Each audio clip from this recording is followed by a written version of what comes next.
Okay. Lower music. Alright. Hello everyone. Welcome back to another stream. Oh my gosh. Okay. Hi guys. Good evening actually. It's like 9 p.m. right now. A little past 9 p.m. Okay.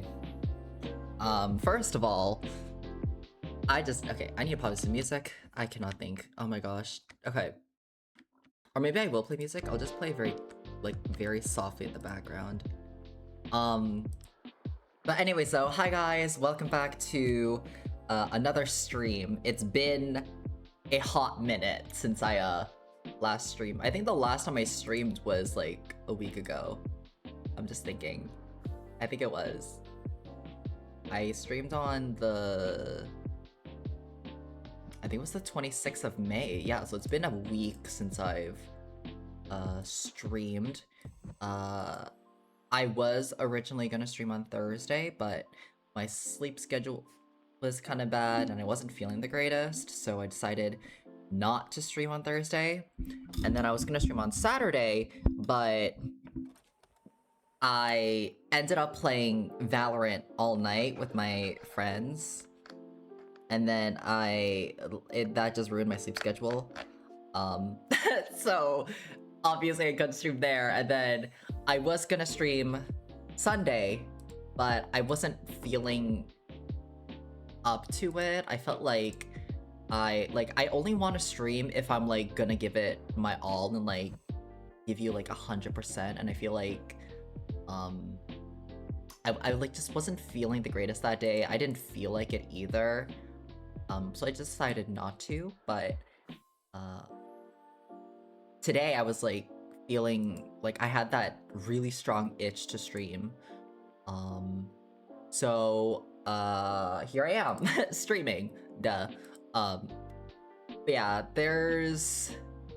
oh my gosh, not a lot has happened this week, if I'm gonna be honest. I mean, there's stuff that's happened, but I don't really want to talk about it. I don't want to talk about it on the internet and stuff like that. So I'm just gonna say that stuff's happened personally that I just don't want to get into.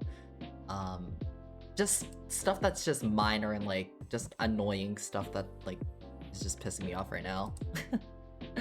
But you know, I'll deal with that on my own time.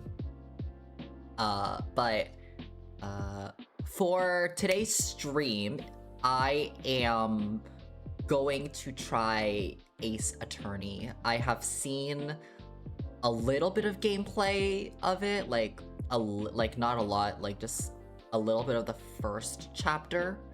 But besides that, I don't really know how like I don't really know exactly how it works. I know that you're a lawyer and you're like a defender basically, so you're trying to keep your client from like going to jail, and you have to find evidence of why they weren't the killer or whatever, and and then eventually you'll find out who the true killer is for that case, and it's a whole thing. And I'm like, this seems really interesting. I love a visual novel game. Like, if you could not tell by my streamer name, my name was slightly inspired by a character in a visual novel game by the name of Danganronpa. Love that series in high school. Oh my gosh. But yeah, I love visual novels. I love just like story games like this, like a visual novel kind of game. And then I like being kind of like a detective, figuring out, you know, who did it, why they did it, stuff like that. I'm really excited. So I'm actually gonna jump right into it right now. I can't wait any longer. I'm jumping in right now. We're gonna open up Ace Attorney. I don't know. I'm really excited though. I'm so excited to play it. I know the game has been out for a little bit now. I've literally, ever since I first saw like a first little bit of the game, I have been trying my hardest to not get like spoiled by it. Okay. Can you guys see the screen? No, you guys cannot. Yes, you guys can. Okay. Okay. Can we see the game chat? Okay. Okay. First of all, sound settings. Okay, we're gonna lower the volume. Is this a good setting? I don't know. I just don't want it to be too loud for you guys. Maybe something like that? I'm gonna lower my oh gosh.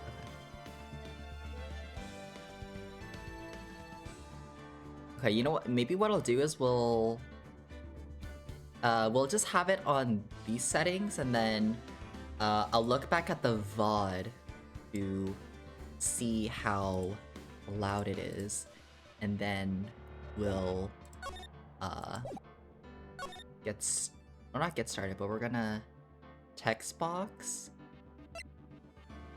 adjust the text box transparency. We'll try low. Vibration let's have it on for the the dramatics. I love a dramatic moment. Language, English, voice language, we'll have it in English as well. PC resolution, we'll have it windowed. Oh yeah, no. Let's not have it full screen. Oh my god, no. Please. Key configure. Oh, these are like the controls. Oh, okay. Oh, there's a lot of stuff here. Oh, girl. Okay. We'll figure it out. How do I get out of here? Backspace to leave. Story mode. Credits. Privacy policy. Okay, saving. Gallery, though.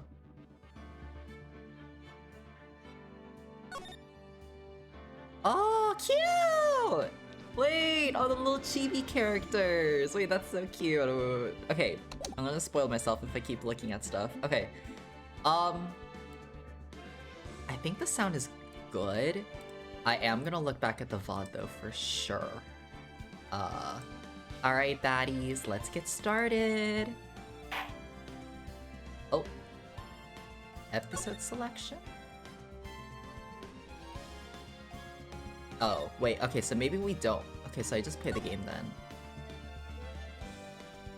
What? Okay. Oh, wait, this is the first chapter. Wait, I recognize this. Okay. Okay, so we're starting episode 1 called The First Turnabout. Yes. And I will read the dialogue when I can.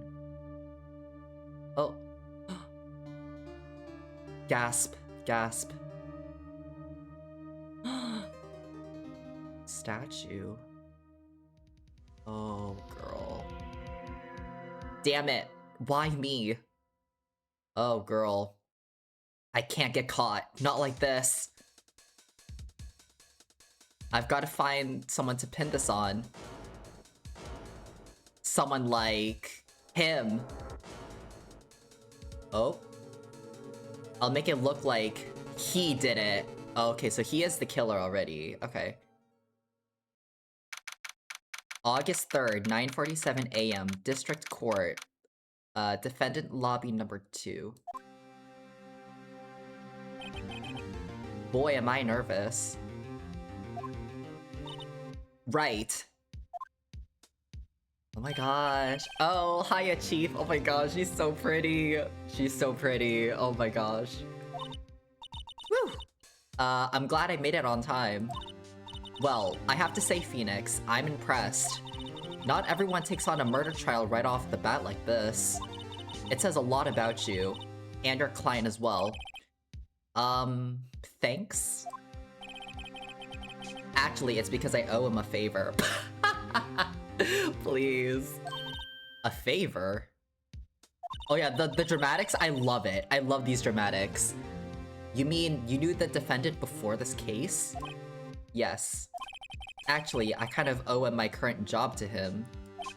He's one of the reasons I became an attorney. Well, that's news to me. I want to help him out any way I can. I just really want to help him. I owe him that much. It's over!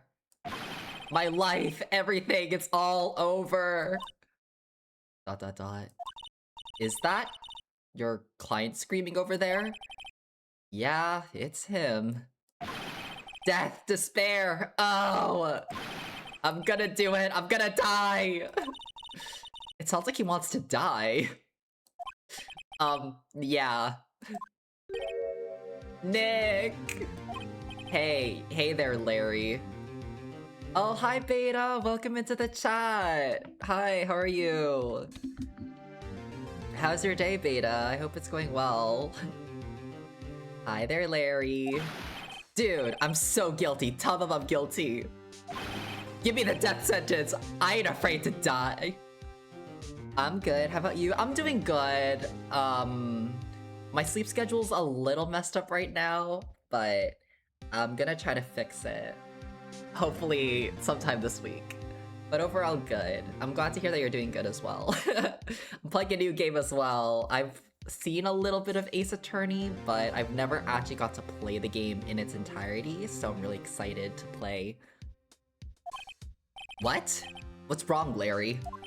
Oh, it's all over. I'm finished. Finished!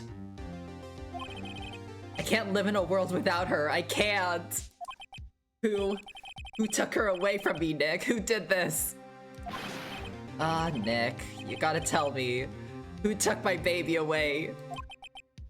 The person responsible for your girlfriend's death? The newspapers say it was you. Oh, girl. My name is Phoenix Wright. Here's the story. My first case is a fairly simple one.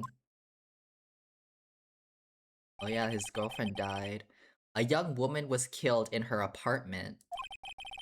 The guy they arrested was the unlucky sap dating her. Not calling him an unlucky sap. Oh gosh. Larry Butts. Oh, my best friend since grade school. Larry Butts is a name, my gosh. Our school had a saying, when it smells, it's usually the butts. Please! Oh my gosh. In the 23 years I've known him, it's usually been true. He has a knack for getting himself in trouble. One thing I can say though, it's usually not his fault, he just has terrible luck. But I know better than anyone that he's a good guy at heart. That I owe him one, which is why I took the case, to clear his name. And that's what I'm doing. That's what I'm going to do. Oh, girl. August 3rd, 10 AM, District Court, courtroom number 2. Oh, we're starting now. Oh gosh, we're in the debate. Oh god. Court is now in session for the trial of Mr. Larry Butts. The prosecution is ready, Your Honor. The, defense is ready, Your Honor. Ahem. Mr. Wright? This is your first trial, is it not? Yes, Your Honor. I'm, a little nervous. Your conduct during this trial will decide the fate of your client. Murder is a serious charge. For your client's sake, I hope you can control your nerves. Thank you, Your Honor. ... Hold on, I'm just gonna change the sound a little bit. Hold on, give me 1 second. I'm actually gonna make it a little louder. I think we do this. I think we keep the sound effects at a 3 and the background music a 4. Okay, so we're saving it? Okay. Hold on, let me just adjust it on my feed. Hopefully it's not too loud, guys. If it's too loud, please let me know. Mr. Wright, given the circumstances, I think we should have a test to ascertain your readiness. Yes, Your Honor. Oh, handshaking. Oh gosh. The test will consist of a few simple questions, and answer them clearly and concisely. Please state the name of the defendant in this case. Well, that's obviously Larry Butts.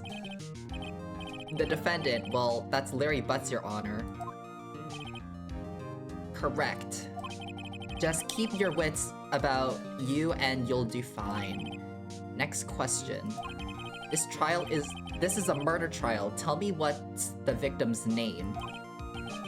Oh, I know this one. Glad I read the case report cover so many times. It's... wait. Oh. No. No way. I forgot! I'm drawing a total blank here. Phoenix, are you absolutely sure you're up to this?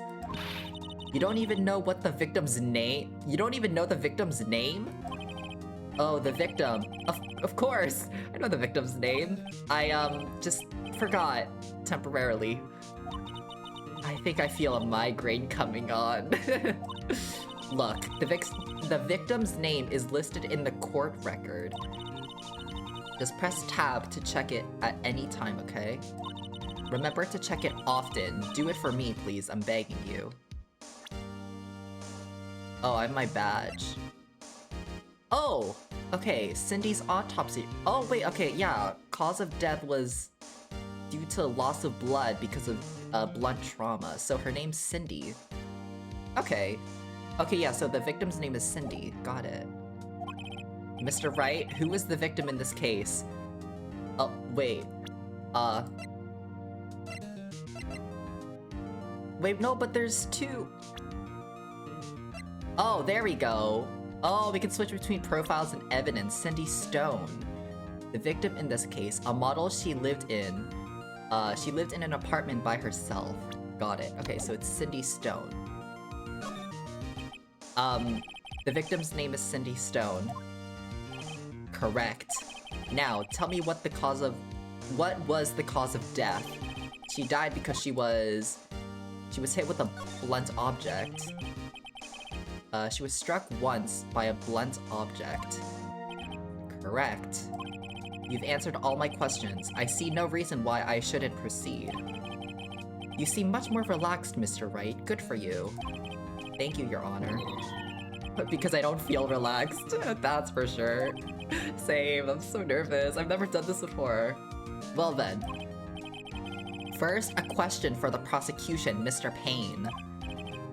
Yes, Your Honor? As Mr. Wright just told us, the victim was struck with a blunt object. Would you explain to the court what that object was?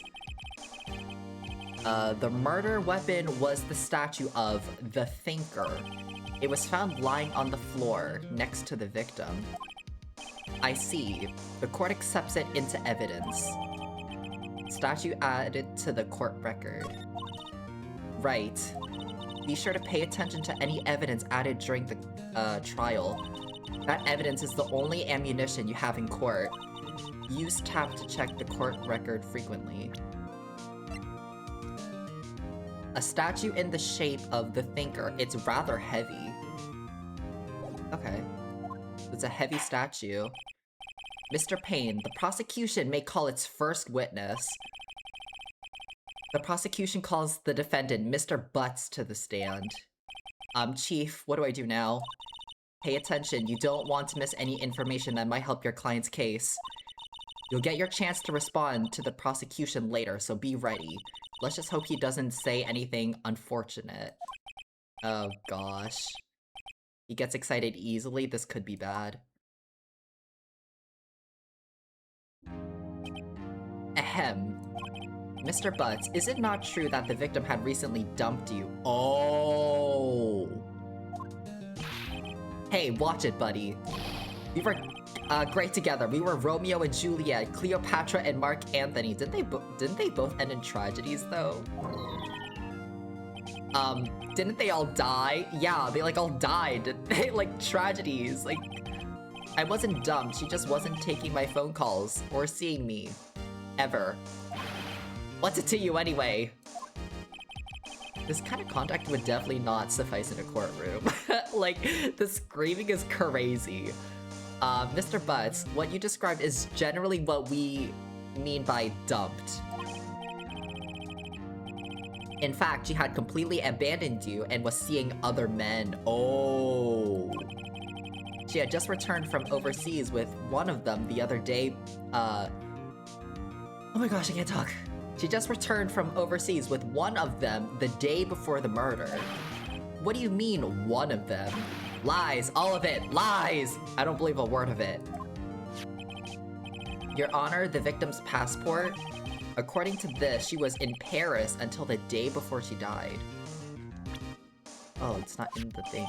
Ah, there we go. Passport added to court record. Indeed, she appears to have returned the day before the murder. The victim apparently arrived home from Paris on July 30th, the day before the murder. Oh.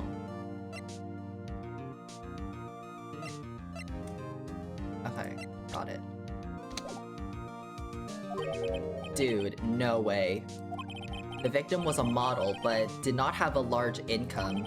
It appears that she had several sugar daddies. Okay, sugar daddy. You get your sugar daddy. Daddies? Sugar? Yes, older men who gave her money and gifts. She took their money and used it to support her lifestyle. Dude! We can clearly see what kind of woman this Miss Stone was. Oh my gosh, it's kind of rude. Tell me, Mr. Butts, what do you think of her now? Right. I don't think you want him to answer that question. Yeah, Larry has a way of running his mouth in all the wrong directions. Should I feel like we should wait and see what happens or stop him. My client had no idea the victim was seeing other men. That question is irrelevant to this case. Oof. Dude, Nick, what do you mean irrelevant? That she-dog? Oh my gosh, why would you say that? I'm gonna die. I'm just gonna drop dead. Yeah, and when I met her, I'm going to get to the bottom of this. Oh god, okay. Girl, talking so much so fast. Oh my gosh, I missed a whole bunch of dialogue. Let's continue with the trial, shall we? I believe the accused, I believe the accused's motive is clear to everyone. Yes, quite. Okay, so his motive is that he's jealous, which is a valid motive. Jealousy can go very far. It's gonna take a sip of my energy drink, hold on. Okay, next question. You went to the victim's apartment on the day of the murder, did you not?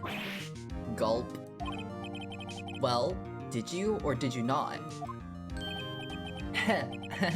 Well, maybe I did, and maybe I didn't. Uh-oh, he went... Oh, God. What do I do? I mean, he has to answer honestly, right? Right? It makes the most sense, because... Just have him answer honestly. I'll send him a signal. Tell the truth. Yeah, I was there. I went. Oh no, that was bad. Oh no. Order! Well, Mr. Butts. Dude, chill. Okay, first of all, you can't call a judge dude. That would never... That's crazy. She wasn't home, man, so like, I didn't see her. Oh. Your Honor, the defendant is lying. Lying? The prosecution would like to call a witness who can prove Mr. Butts is lying. Well, that simplifies matters. Who is your witness? The man who found the victim's body. Just before making the gruesome discovery. He saw the defendant fleeing the scene of the crime. Oh, no.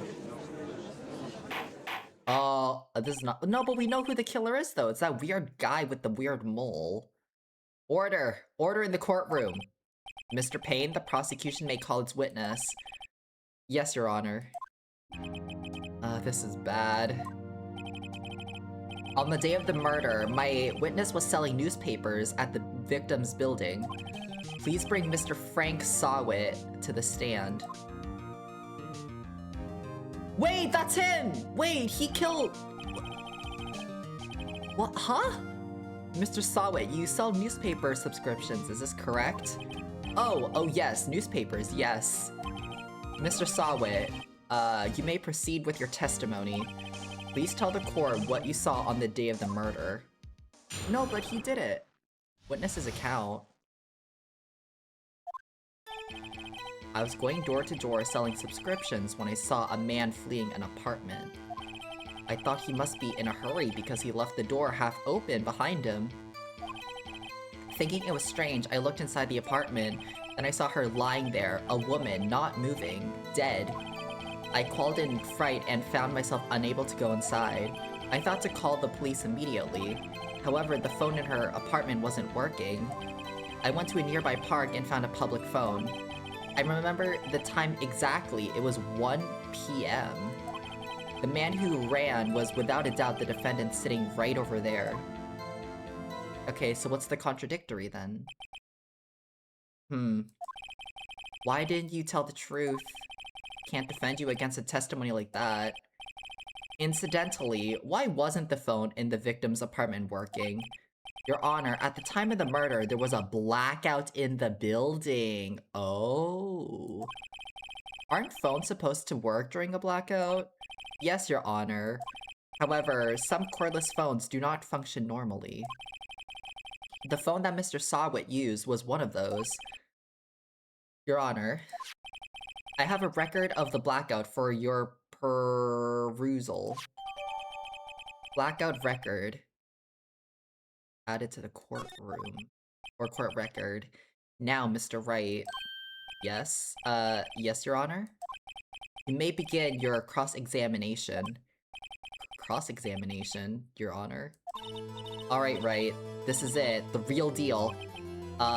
What exactly am I supposed to do? Why, you exposed the lies in the testimony the witness just gave. Lies? What? He was lying? Your client is innocent, right? Then that witness must have lied in his testimony. Or is your client really guilty? How do I prove he's not? You hold the key. It's in the evidence. Compare the witness's testimony to the evidence at hand. There's bound to be a contradiction in there. First, find contradictions between the court record and the witness's testimony. Then, once you've found the contradicting evidence, present it and rub it in the witness's face. Okay. Open the court record with tab, then point out contradictions in the testimony.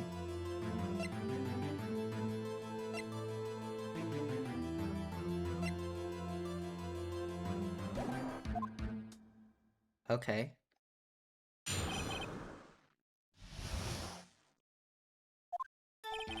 I was going door to door. Yeah, that's fine. I thought he must be in a hurry. He left the door half open behind him.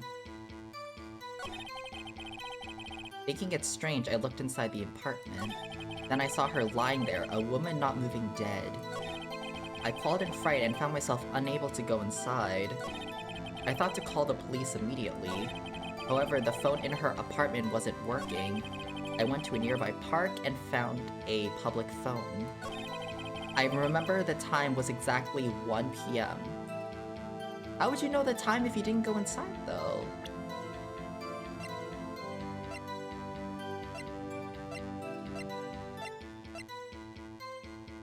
Oh, wait. No, but the cause of death was wait. Is it this? Cindy's autopsy report said that she died at 4 and 5 p.m., not 1 p.m. Is this it? Objection! Oh, that's it, right? You found the body at 1 p.m., you're sure? Yes, it was 1 p.m. for certain. Frankly, I find that hard to believe. Your statement directly contradicts the autopsy report. The autopsy notes the time of death at around sometime after 4 p.m. Okay, I got it. Yes. There was no body to find at 1 p.m. How do you explain this 3-hour gap? Oh, he's nervous. Oh, this is trivial. The witness merely forgot the time. I don't know. 3 hours is a lot of time. After his testimony, I find that hard to believe. Mr. Sawit, Why were you so certain that the that you found the body at 1 p.m.? Gee, that's a really good question. Great work, Ray. Way to put him on the spot. That's all you have to do. Point out contradictions. Lies always beget more lies. See through one and their whole story falls apart. Got it. Oh, wait, I remember now. Would you care to give your testimony again? Oh, he's giving a new testimony? Time of discovery. You see, when I found the body, I heard the time. There was a voice saying the time. It was probably coming from the television. Oh, but it was 3 hours off, wasn't it? I guess the victim must have been watching a video of a taped program. That's why I thought it was 1 p.m. Terribly sorry about the misunderstanding. What? I see. You heard a voice saying the time on a taped program. Mr. Wright, you may cross-examine the witness. Right. You know what to do. I've got this one. What? You see, when I found the body, I heard the time. There was a voice saying the time. It was... Hold on. Let me just see the... So we used... Statue, her passport... Wait! No, but there's a blackout record! If there was a blackout, why would a television be playing, though? Oh, that's definitely it. Okay, so it's the blackout record. Oh, but it was 3 hours off, wasn't it?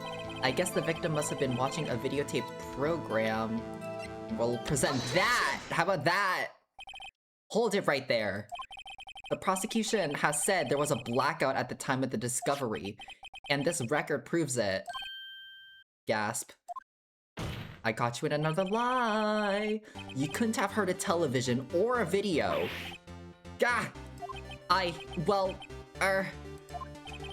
The defense has a point. Do you have an explanation for this, Mr. Sawit?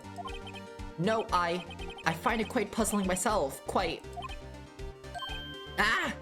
Wait, I remember now. Mr. Sawit? The court would prefer to hear an accurate testimony from the very beginning.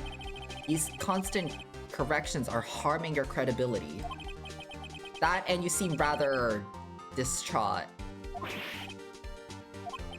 My apologies, Your Honor.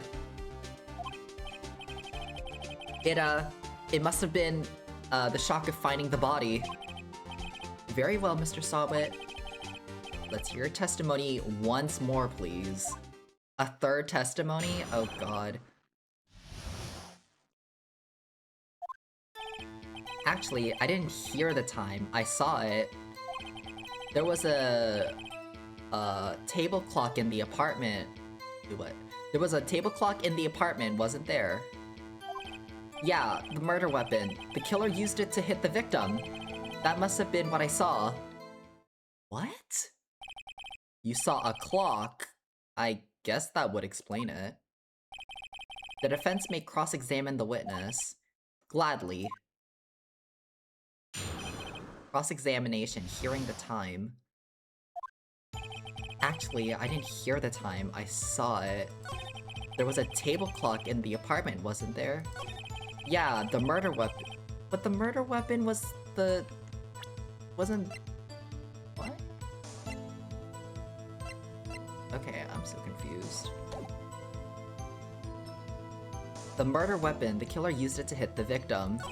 That must have been what I saw. Now, find the contradiction.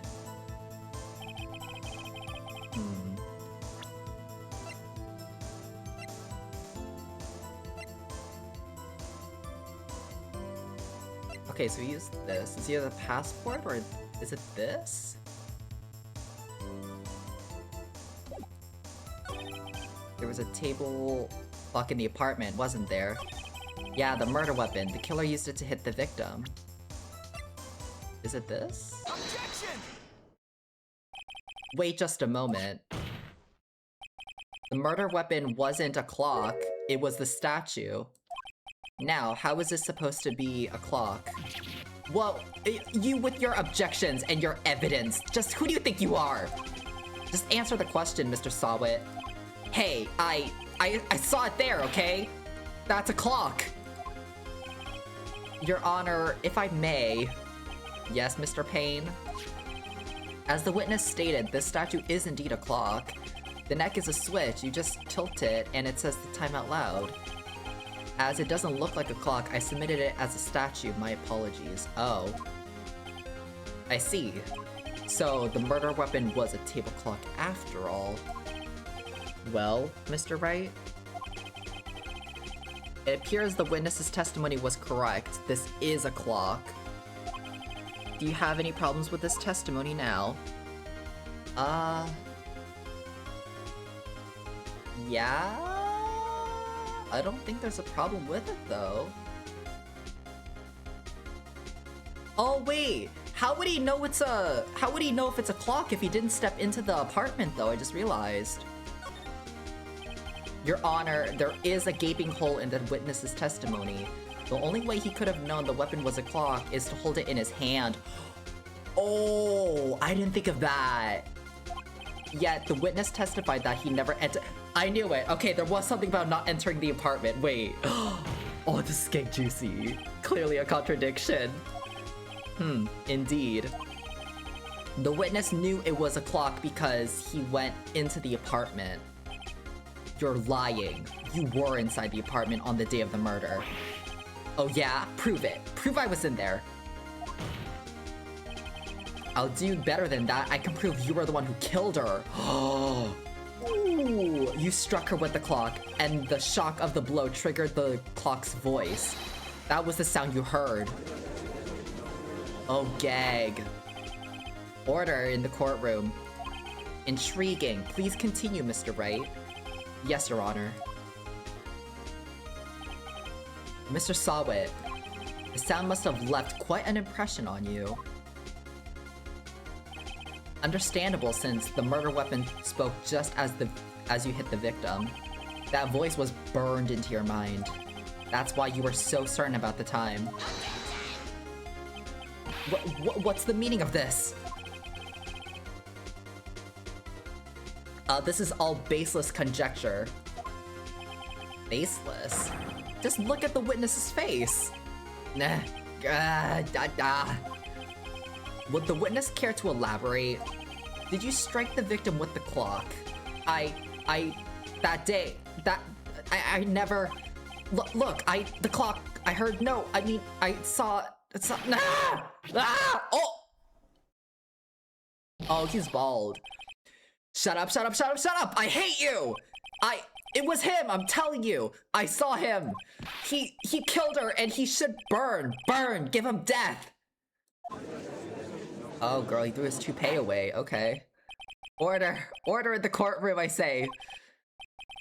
Your Honor, a moment, please. There isn't a shred of evidence supporting the defense's claims. Mr. Wright, Your Honor, you claim the sound the witness heard came from the clock. Do you have any evidence? Oh. I better think it carefully.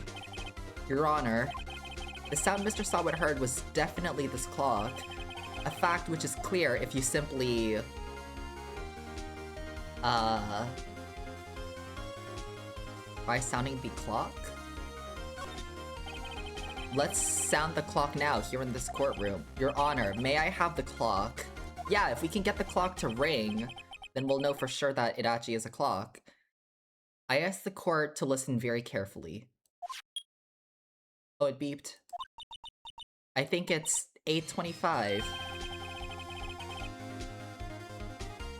That certainly is a strange way to announce the time. Well, he is the thinker after all. So we've heard the clock. What are your conclusions, Mr. Wright? Mr. Payne, can you tell me what time it is now? It's 11:25. Ah! As you can see, this clock is exactly 3 hours slow. Precisely the discrepancy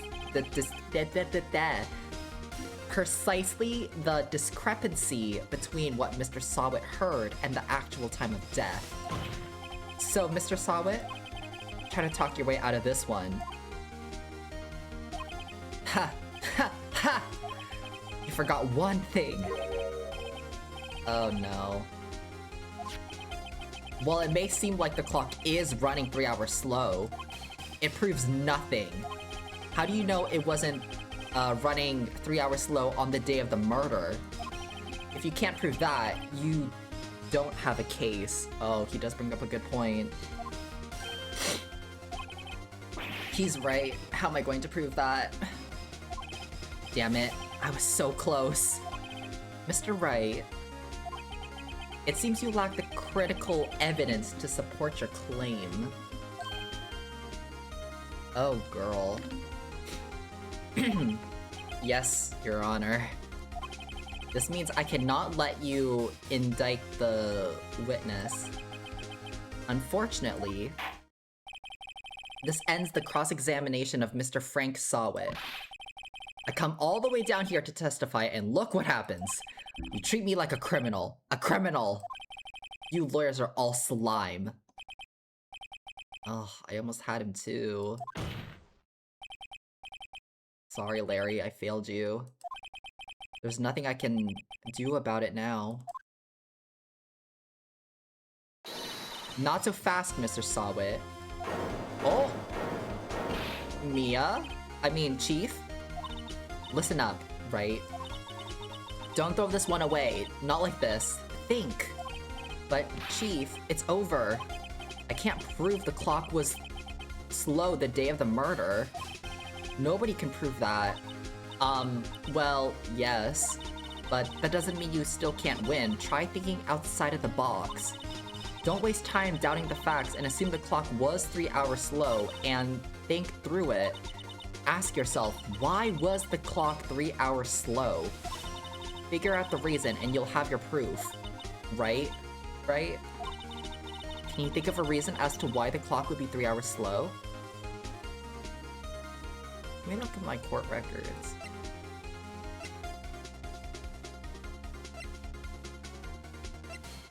What? Okay. Why would the clock be 3 hours slow? I mean, okay, how do we prove that the clock was 3 hours slow the day of the murder? Let me look at all my evidence. Okay, so Cindy's autopsy report, that doesn't tell us anything about the clock. The statue, it doesn't tell us anything about why it was slow though. The passport, okay, whatever.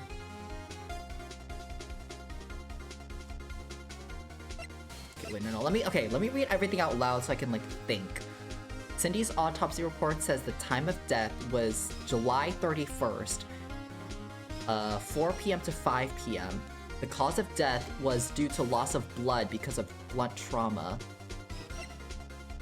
The statue, a statue in the shape of the Thinker, it's rather heavy.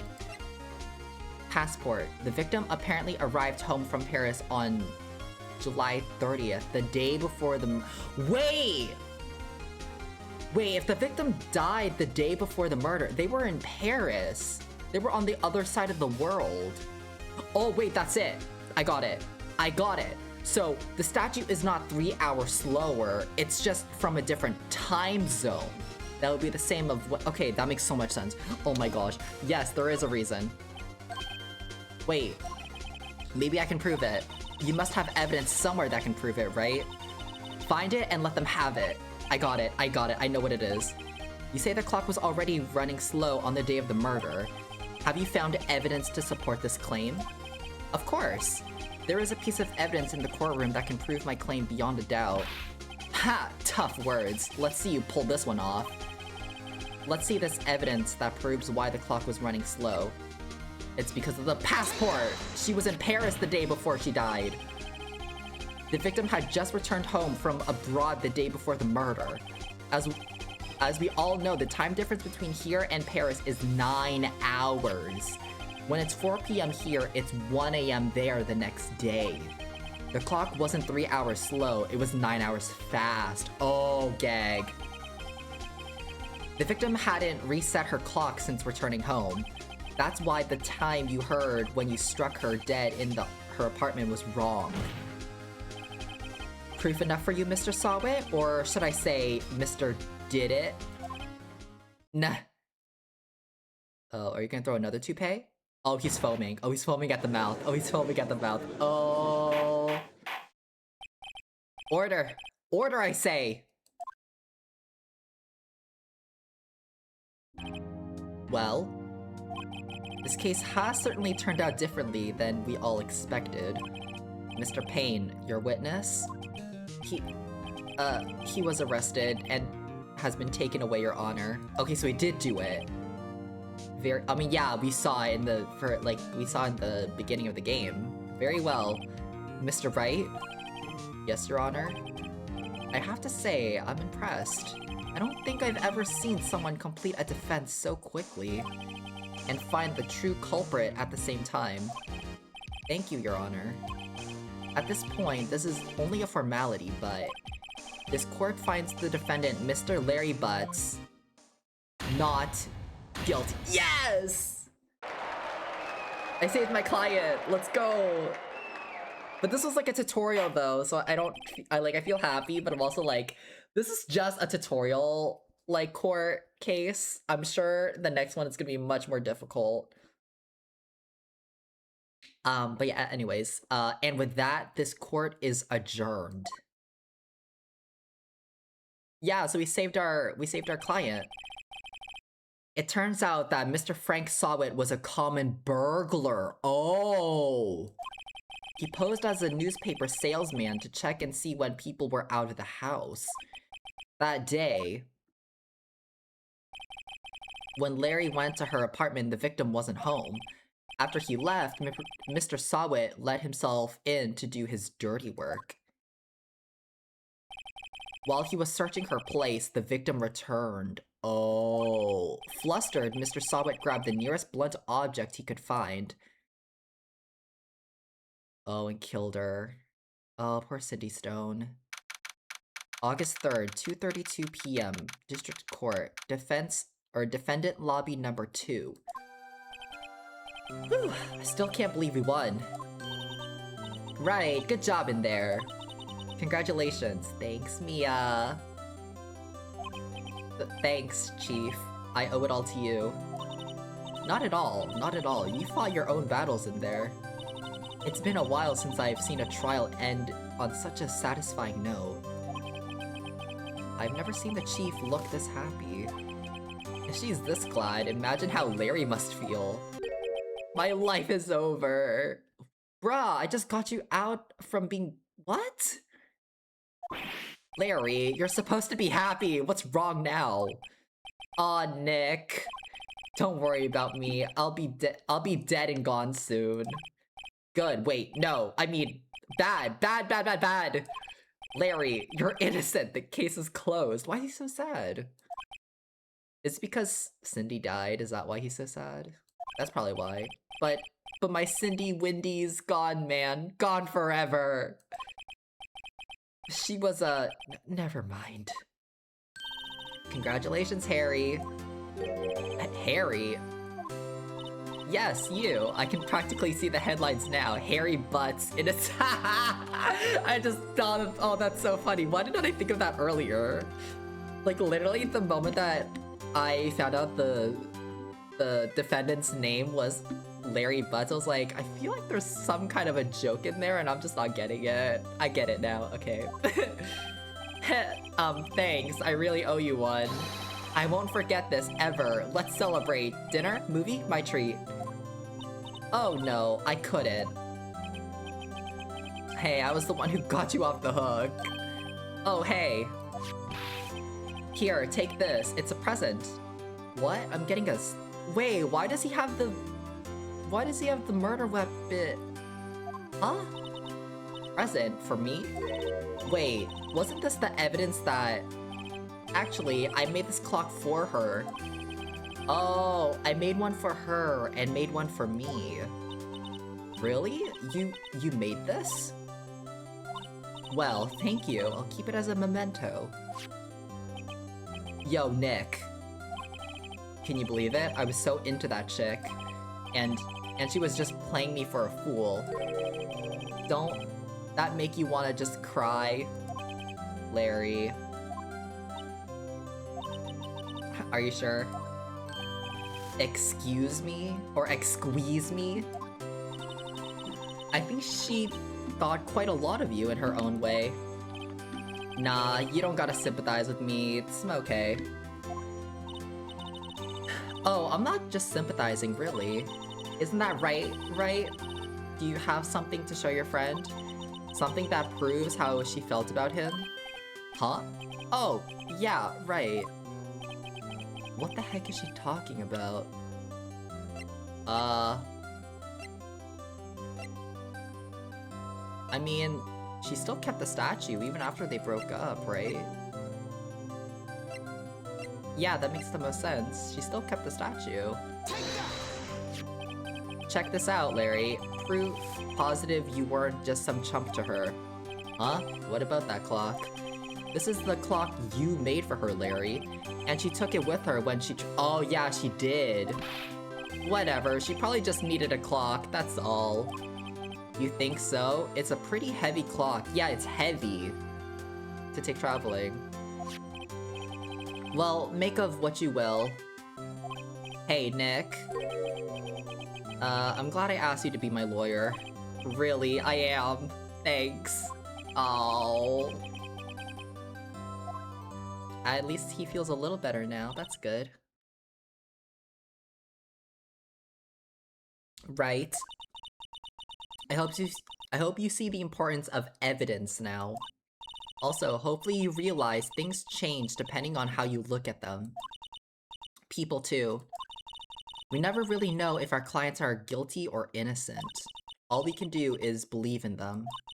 And in order to believe in them, you have to believe in yourself. Right. Listen, learn, grow strong.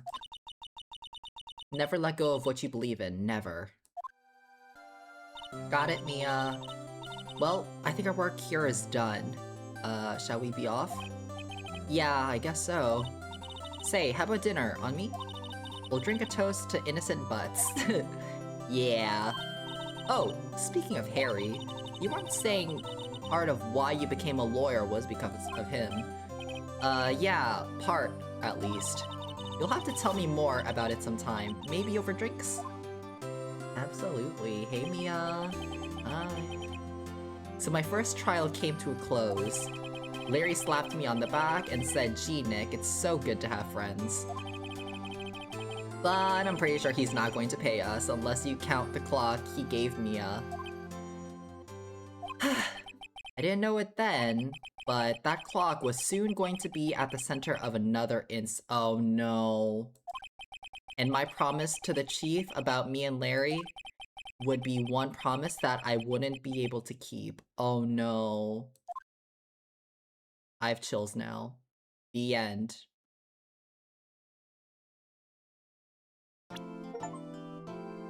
Oh, I finished it! I finished the first episode. A brand new episode has been added. Oh. Would you like to save your progress up to this point? Yes. Let's save it.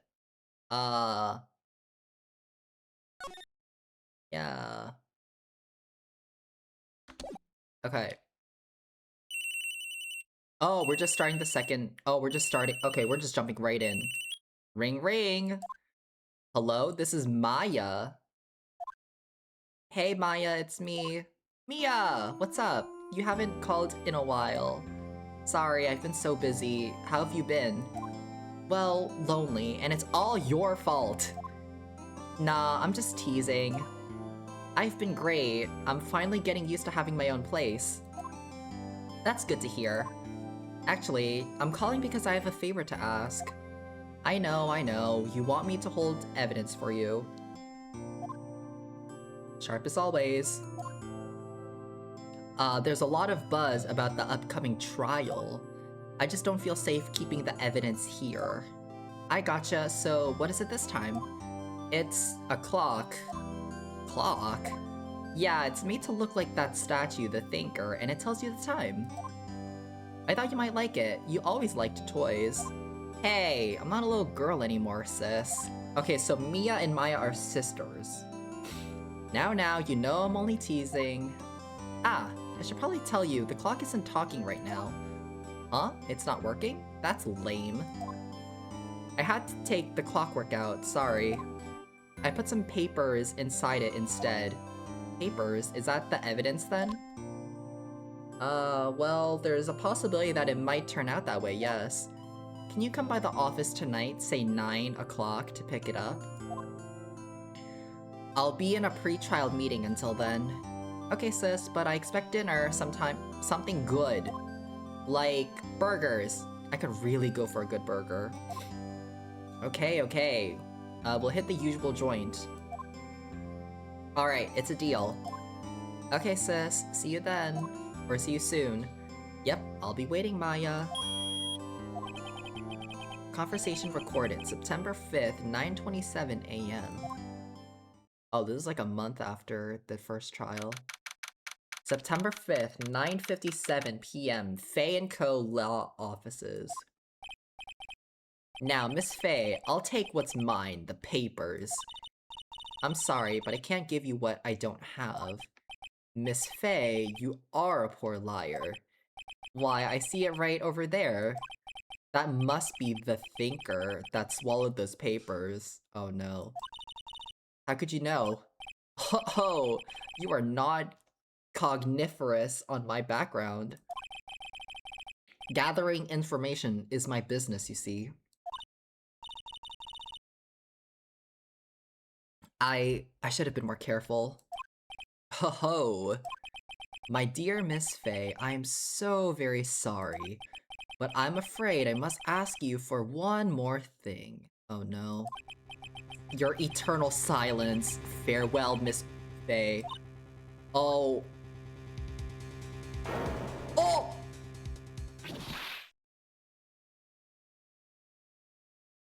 Oh, he killed her. Who's that man? He's ugly. Oh my gosh. Red, white, and blue. Red, white, blue. Oh no.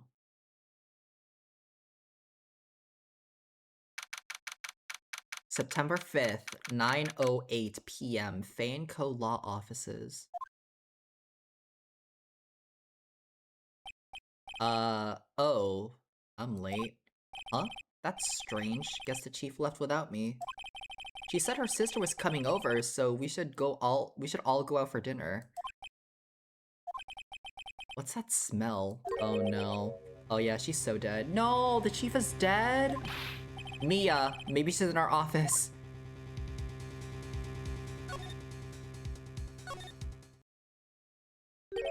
That smell. Blood. ...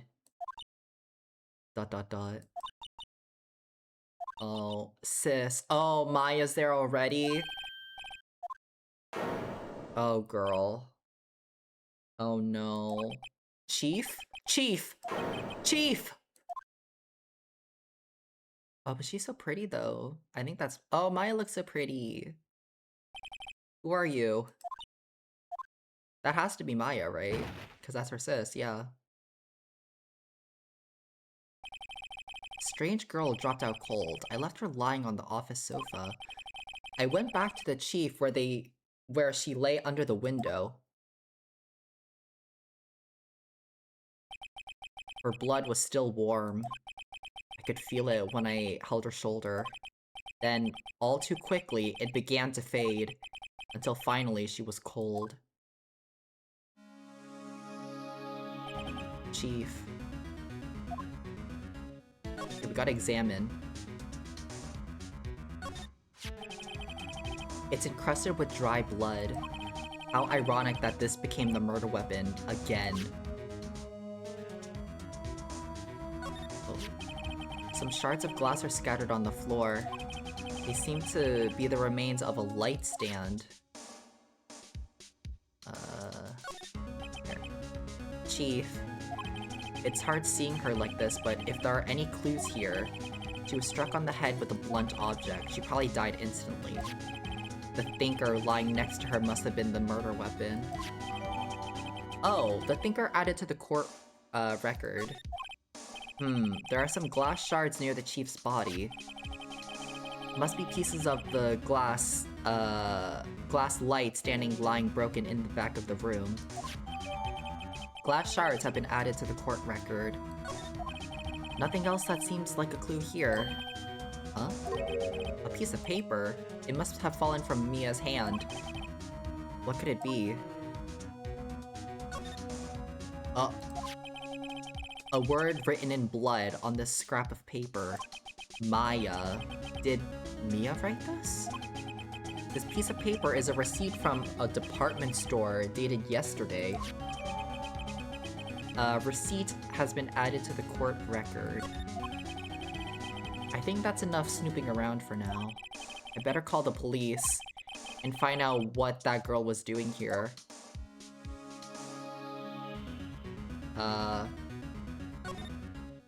Oh, there's more stuff here. Oh yeah, let's call the police. Right, I better call the police. Huh?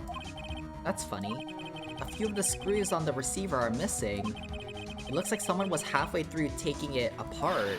Police? Please, come quick! What?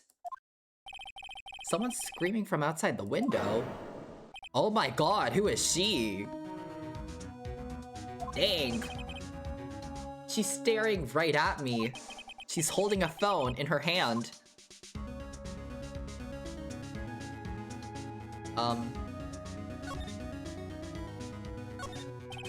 There's a large building across from the office. The Gatewater Hotel, a nice, luxurious place. Okay. Let's check her computer, maybe? Surprisingly, the chief was never good with machines. About all she used this PC was for email. She picked up this ancient model at some garage sale for practically nothing. The Fei & Co. Lodger book. Everything is written in the chief's ultra-neat handwriting. It's a small office, but it makes a good bit of money.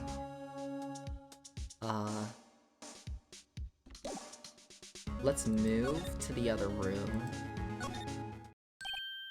That girl just now. Where'd she go? Put her right there on that sofa. Oh, I hope she didn't run on me. Yipes! Don't scare me like that. Excuse me, but who are you? It's okay, I work here. Maya. Okay, so this is Maya. Okay. Maya Fei. Maya Fei? Maya. So, Mia was writing this girl's name? Maybe I should show her the receipt? Never thought there'd be a use for evidence like this outside the courtroom. Let's present this to her then. Before Mia died, she wrote a message with her own blood. She wrote it on the back of this receipt. Is this like what's it called when they leave, like, is this like did Maya do this then? No, but the weird guy with the pink was the one who struck her. We saw it in the little cinematic, though. Why would she write my name? Please, just calm down. Why would sis write my name? Oh no, now I've done it. Oh god. The police. Sounds like they're coming this way. Freeze, police! Oh, who's that? Alright, I'm Detective Dick Gumshoe. See, that's such a dumb name. What an odd name. We received a report from the building across the way, see?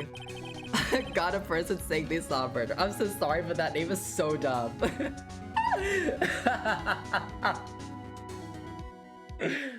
What is that name? His name is so dumb. It must have been that woman I saw. Anyway, I don't want either of you moving 1 inch, okay? Great, just great. Whoa! Excuse me? Eek! This word Maya here mean anything to you? That's my name. What?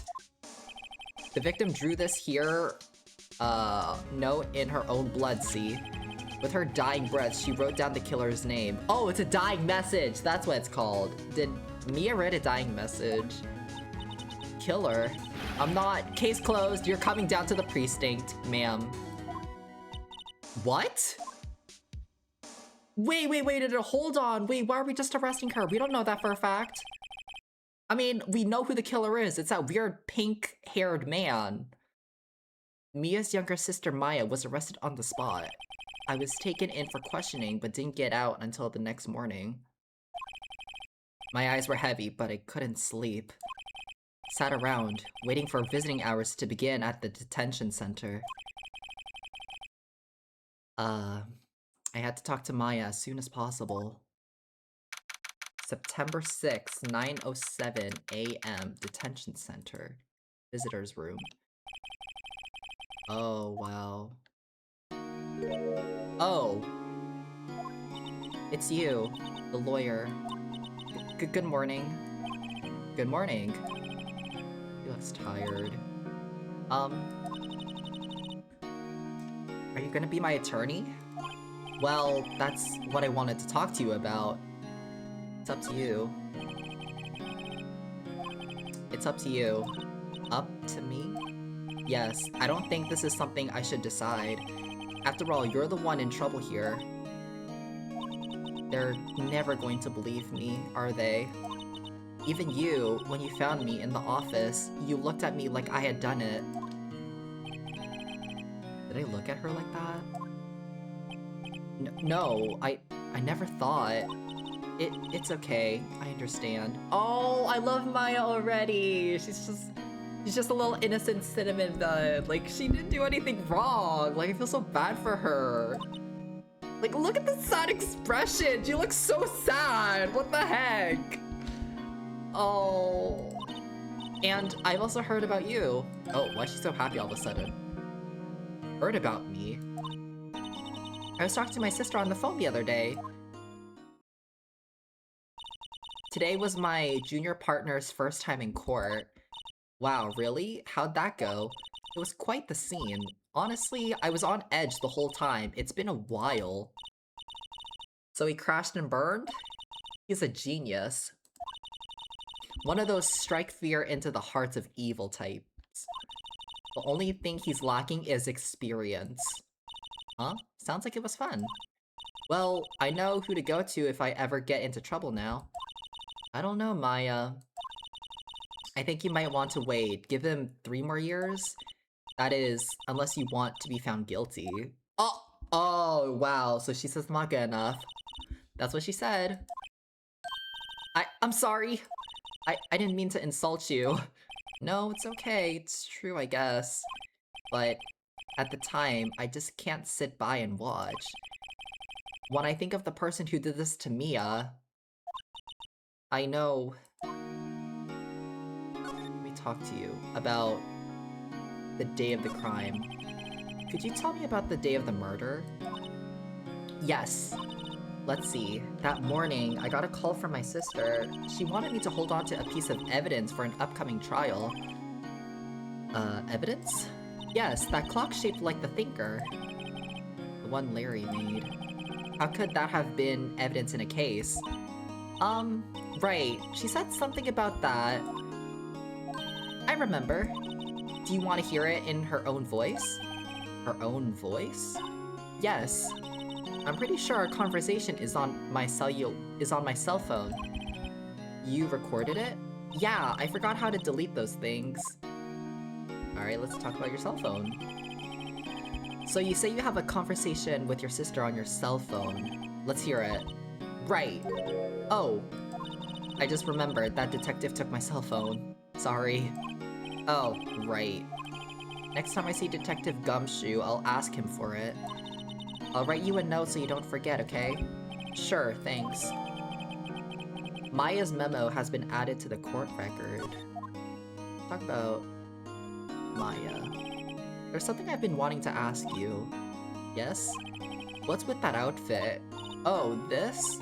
This is what all acolytes wear. It's my uniform, you could say.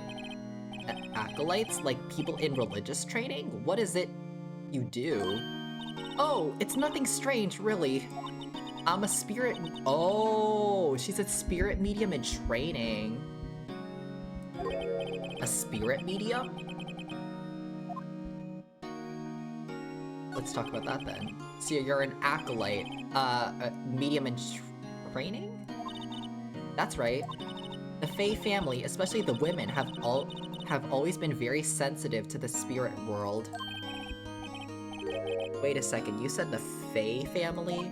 So, Mia was into this stuff too? Of course! She left the mountain to follow her career, she said. Her powers were first class too. Hmm? Wait. What? So, you're a real, honest-to-good spirit medium with ESP and all that. Yes, in training.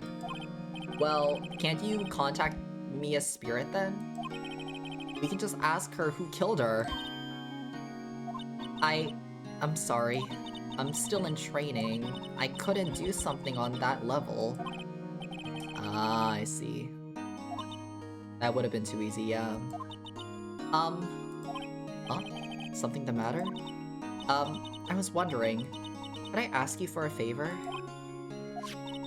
This is the address of a famous lawyer. My sister gave me this a long time ago. She said if I was ever in trouble, I should call him. And, well, I'm in trouble. Do you think you could go ask him to represent me? Sure, I'll do it. Obviously, I feel like I would be better, but I'm not gonna force someone to be my client. Like, I'm not gonna force myself to be their like lawyer, you know? Like, that's just not right. Sure, why not? I'll go ask. Thank you so much. I have no one else to turn to. Say, what about your parents? Oh, they're dead, aren't they? I see. Don't worry. Leave it to me. Thank you. The trial's tomorrow at 10 o'clock. What? Tomorrow? Tomorrow? What if this guy refuses? They told me that if I don't find one, the state will pick an attorney to defend me. When will that happen? They're giving me until 4 o'clock this afternoon. And visiting hours are almost up. I'd better hurry. Right. I'll be back. Okay. Let's go move. Grossberg's law offices. So I guess this is the lawyer guy? Okay. The big boss is out. Oh.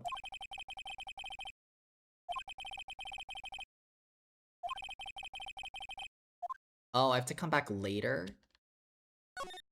Okay, let me move back to the detention center then. Tell her about it. Hey! What is it? Did you meet the lawyer? Sorry. I haven't seen him yet. I see.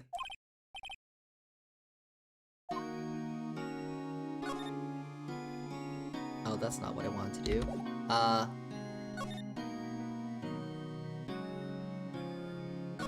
about your family. Only your sister. Father died when I was very young, and I don't know where my mother is. Oh. The women in my family have been mediums for generations. They say a lot of spiritual power runs in our blood. About 15 years ago, our family was involved in an accident. There was a man, and he ruined our mother's life. After that, she disappeared. Several years after that, my sister announced that she would become a lawyer and she left the mountain. So, you live by yourself? Yes, I've gotten used to it. Oh, also, I had to become independent or I would lose my powers. Oh, wow.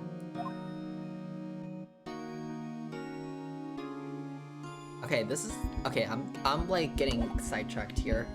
Let's move to Fae & Co. office to talk to Detective Gumshoe. Cause I need to talk to him. They're all busy searching. Hey, you there! This is a crime scene, pal. No trespassing. Sorry, don't I know you from somewhere? Wait, you're that Butts guy, aren't you? No, Phoenix Wright.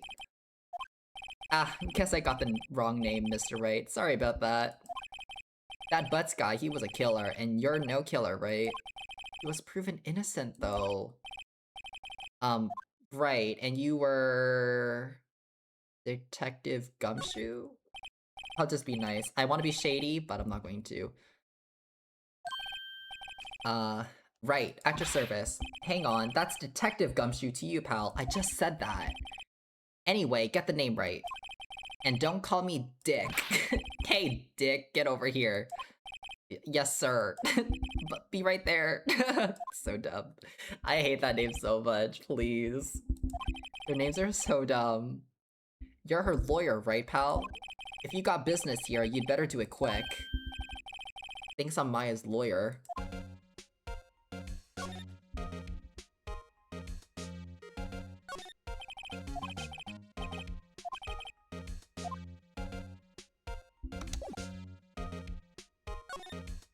Let me talk to you about Maya. About Maya. Yeah, I'm looking forward to the trial. Sorry, pal, but this is one trial you aren't going to win. Why do you say that? The city's put Prosecutor Edgeworth on the prosecution. Edgeworth? I'm sure you know what that means, you being a lawyer and all. I don't. But I guess we're gonna find out soon. About Miss Faye, did you do an autopsy? You want to know the results, Now, don't look, at me like that, pal. It's no use. She might have been your boss, but that doesn't mean you get any special treatment. Alright, you can see the report, but that's all. Autopsy report has been added to court record.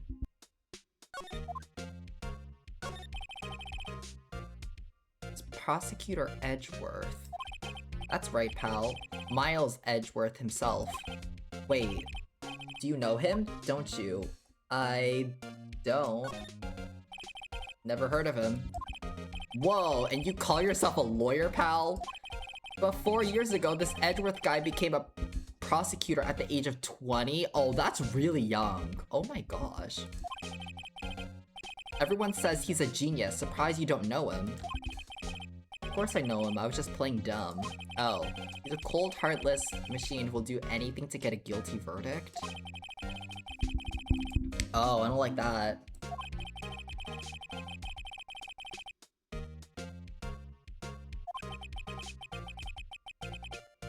Oh great, so I'm gonna have to face him in court. This cutthroat guy that's rumored to do back alley stuff? Oh no.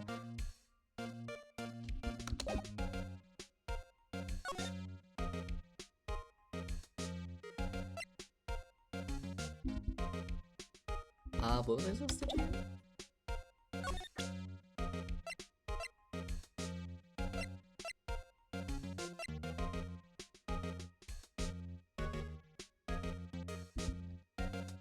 No, I was supposed to present something to him, right? I don't know. Okay, let's just move back to the... Let me see if he's back there. Still nothing? He's not there? Okay, so we'll go back to the detention center.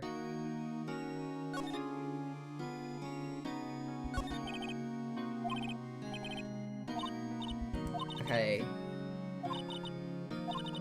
Let's see, we got a call from our sister. Yep. Around 9 o'clock. Smell of blood. Then you found your sister. Let me just see this. About 15 years ago, there was an unusual murder case. It was quite a stir. Everyone was talking about it, apparently. And they were getting desperate. Wait, they didn't use a spirit medium, did they? The police convinced my mother to try to contact the victim. The case was solved, we thought. You thought? The man my mother helped the police capture was innocent. The man's consultation with a medium had all been carried out in secret, of course, but a man found out about it and leaked it to the press. He told all the papers that my mother was a fraud, and the media jumped on it big time. Oh. My mother became the laughingstock of the nation. Let's see. White. Excuse me? White? That was his name. My sister told me. White? Hmm. Name was White.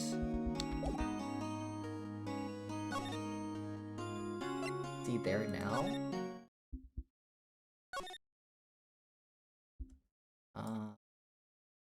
Explore his desk. A solid mahogany desk. The wood's been polished to a deep luster. This. A table for clients. An elegant ebony case. And if I'm not mistaken, that, lighter is made of solid gold. Even I can tell someone here's got money to burn. Expensive looking mahogany bookshelves filled with expensive looking books. Funny, they don't look like they've ever been read. The painting has been bugging me ever since I stepped in here. The oil paint is so thick it's practically giving me a stuffed nose. I'm sure the price is nothing to sneeze at either, for that matter. Is that all? The plant? An expensive potted plant. No idea what kind of plant it is, but it's probably the most expensive one available. At all? I guess that's all. Okay. Let's go talk to Mia or Maya again. Oh.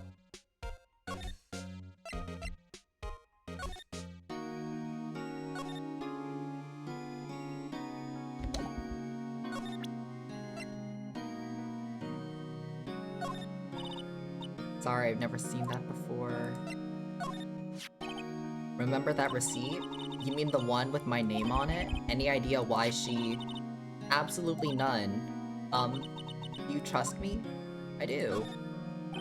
I trust you. Why? Don't you think I did it too? No, I don't. Yeah, like she looked genuinely sad here. I don't think it was her. That detective thinks I did it. Plus, we already saw who did it. It's that weird guy with the pink hair. Oh, wait, is that what I have to present to Gumshoes?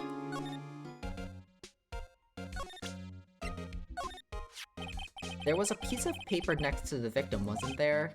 Yeah, the one with the killer's name written on it. Are you sure that Mia wrote it herself? Given the condition of the writing, it's hard to say if it's her handwriting or not. So there is no proof. Yeah, her death was also instant. She wouldn't have had time to write it. Don't mention it, pal. When it comes to dealing with lawyers, fight fair and square is our motto. I don't know how I feel, but...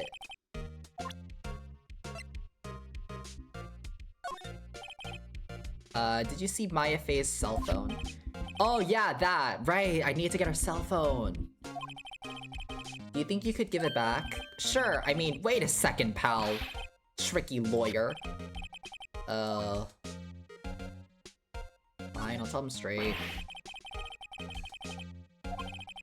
Something the matter? Oh, no, it's just, you know, detective. Nope, I know nothing, pal. That cell phone has a lot of numbers on it, like her boyfriend's. A cell phone holds, all the little girl's sweetest and spiciest secrets. You're trying to confuse me? Sorry, pal. I already checked all the numbers in memory. Impressive. You're quite the detective. Uh-huh. Oh, here, you can have the phone back. There weren't any suspicious call records in there after all. Haha, we got her cell phone. Check the court, record to hear the recorded conversation.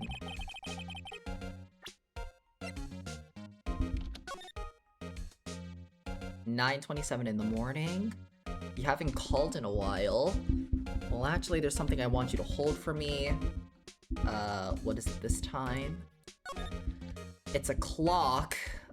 It's made to look like the statue The Thinker, and it tells you the time. The clock isn't talking right now. The clockwork had been taken out and papers were put inside. Oh, we need to check the... Okay, we need to check inside the statue.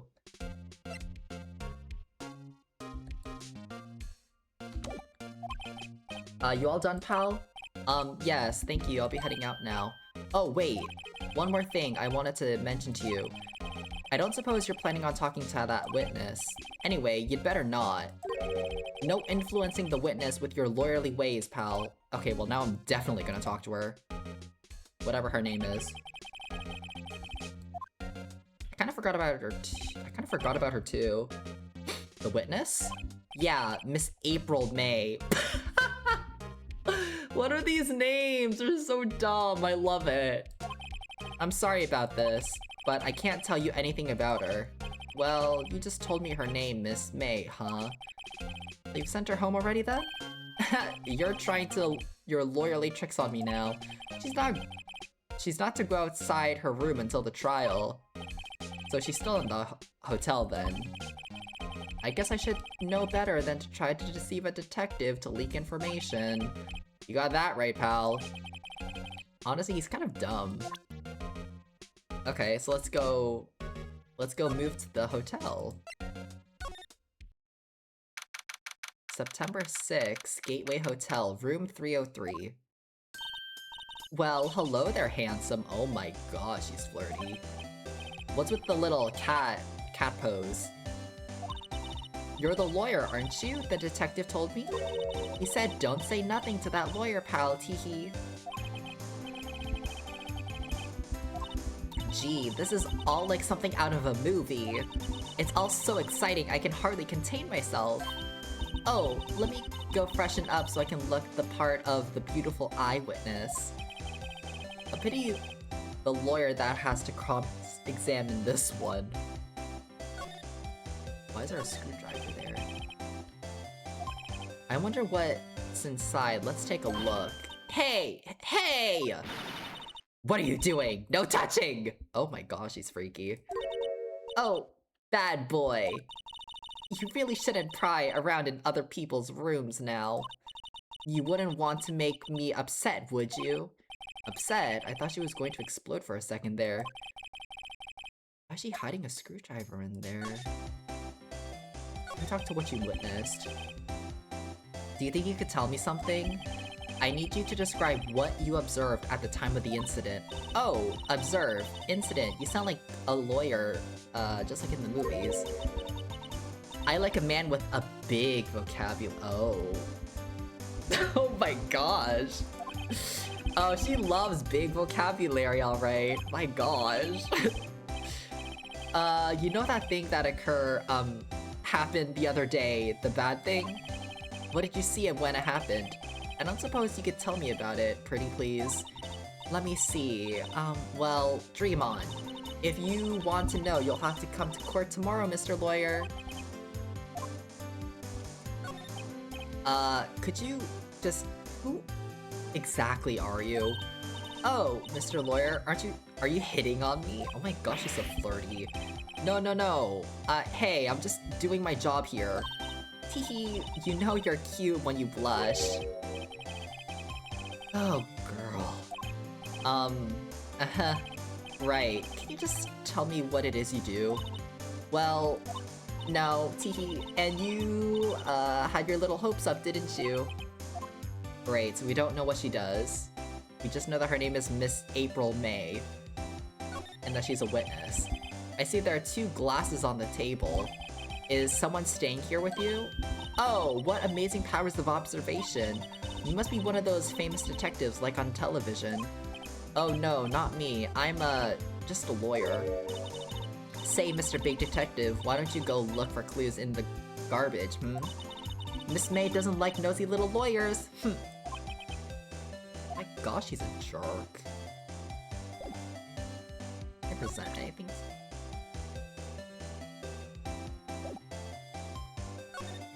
Okay, let's go back to the detention center. Let me present her the phone call. Can I listen to my sister's voice? Sure.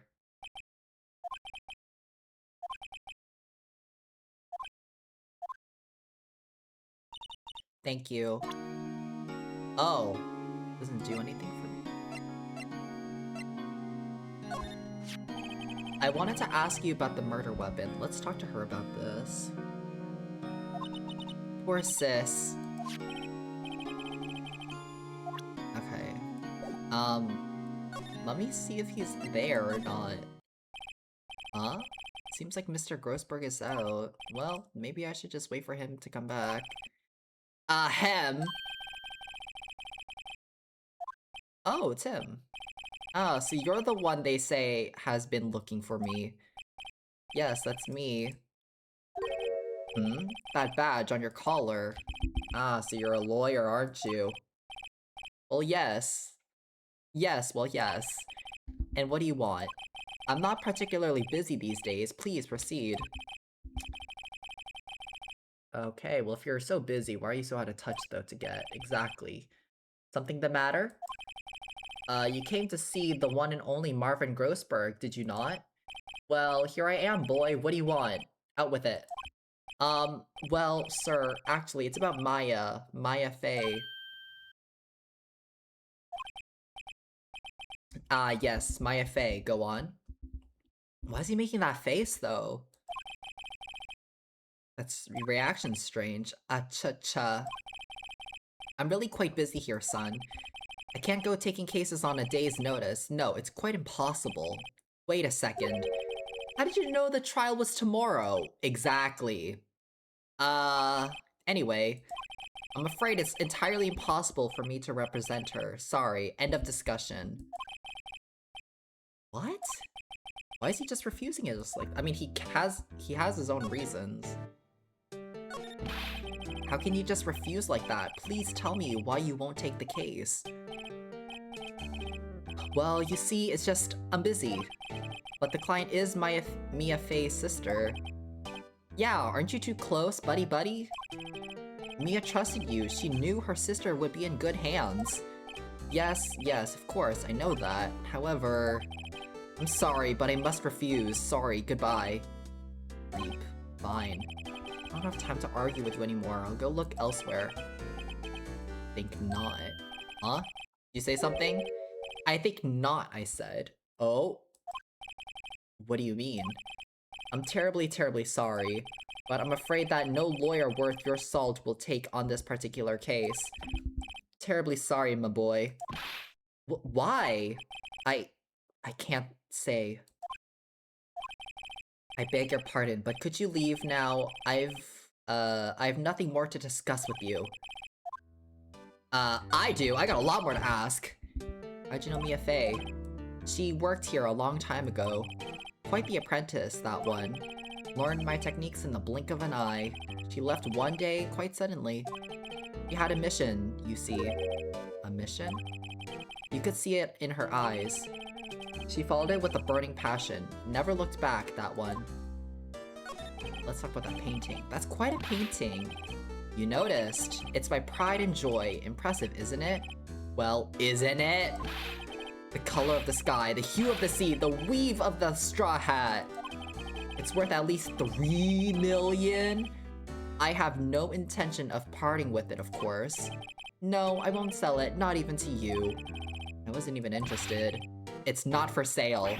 I'm not buying. Jeez. My gosh, he loves this painting. Alright, so we gotta tell Maya the news. He's not gonna represent her. 3:42. Oh no, visiting hours are almost done. Hiya. Oh, you're back. Did you find the lawyer? Well, you see, I really don't think you should use that guy. He didn't seem healthy. He was all skin and bones. What really happened? You don't mean he refused to help? I see. I've never been abandoned then. I've been abandoned then. Just a little longer now before the state-appointed lawyer comes, I guess. Do I just leave her and go home? No, I'm defending Maya! I already know so much about this case already. I already did some digging. I might as well just continue. I've made up my mind, and plus I have to do it for the chief. This is her sister. I gotta help her out. I'm going to defend you whether you want me to or not. Why? Why? Well, can't abandon you.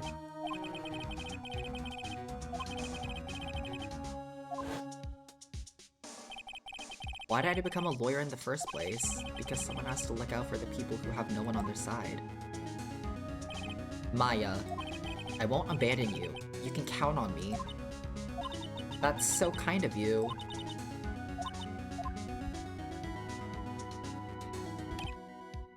Well, let's just fight this one and and get you out of here. Right, thank you. Well, at least she's perky again. She's a little happy. One last question. You are innocent, right? Yes! And I trust you, so you trust me too, okay? It's a deal. What was inside that strange woman's drawer? You got defensive. Yeah, there's definitely got to be something in there. Okay, nothing in there. Let's move to Gatewater Hotel, maybe? Good afternoon, sir. Oh, excuse me, you are... Ah, I beg your pardon, sir. I am the bellboy of this establishment at your service, sir. Oh, right. I've just come up to deliver room service, sir. Do you know where Miss May might be? Ah, I believe our guest Miss May is currently using the, facilities. If you've no need of anything, I'll be taking my leave, sorry. Please stay as long as you like. Enjoy. Yeah. Wait, no, hey! Now's my chance to stoop. Oh, I almost forgot. You came back quick. Might I ask you to inform Miss May that there is a message for her? Please tell her that Mr. White of Blue Corp phoned. Oh, right, sure. Mr. White of Blue Corp? White. That was his name. Oh, right. My sister told me. White was the name of the guy who ruined Mia and Maya's mother. Would it be a coincidence? Okay, we gotta examine. What's in there? I gotta know. There's a screwdriver sticking out of that half-open drawer. Now's my chance to see what's inside. What do we have here? Wiretap? What would a woman like her be doing with a thing like that? Wiretap's been added to the court record. There is definitely something suspicious about that Miss May. Why would she have something like this in her hotel room? There's a story behind all this, I know it. Alright. I'll be using this bit of evidence in tomorrow's trial, that's for sure. For Maya's sake. I'll get to this woman's bottom. Wait, I mean, you know what I mean. Ayo, Phoenix, that's a little crazy. Oh, bellboy, still there? Uh-oh, time to scram.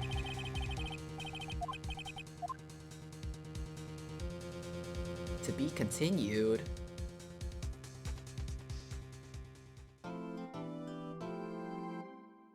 Sure, I'll save.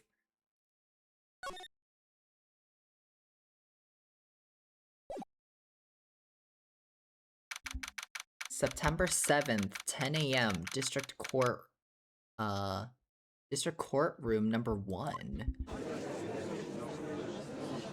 Oh, we're just starting it now? Okay. Court is now in session for the trial of Maya Fey. The prosecution is ready, Your Honor.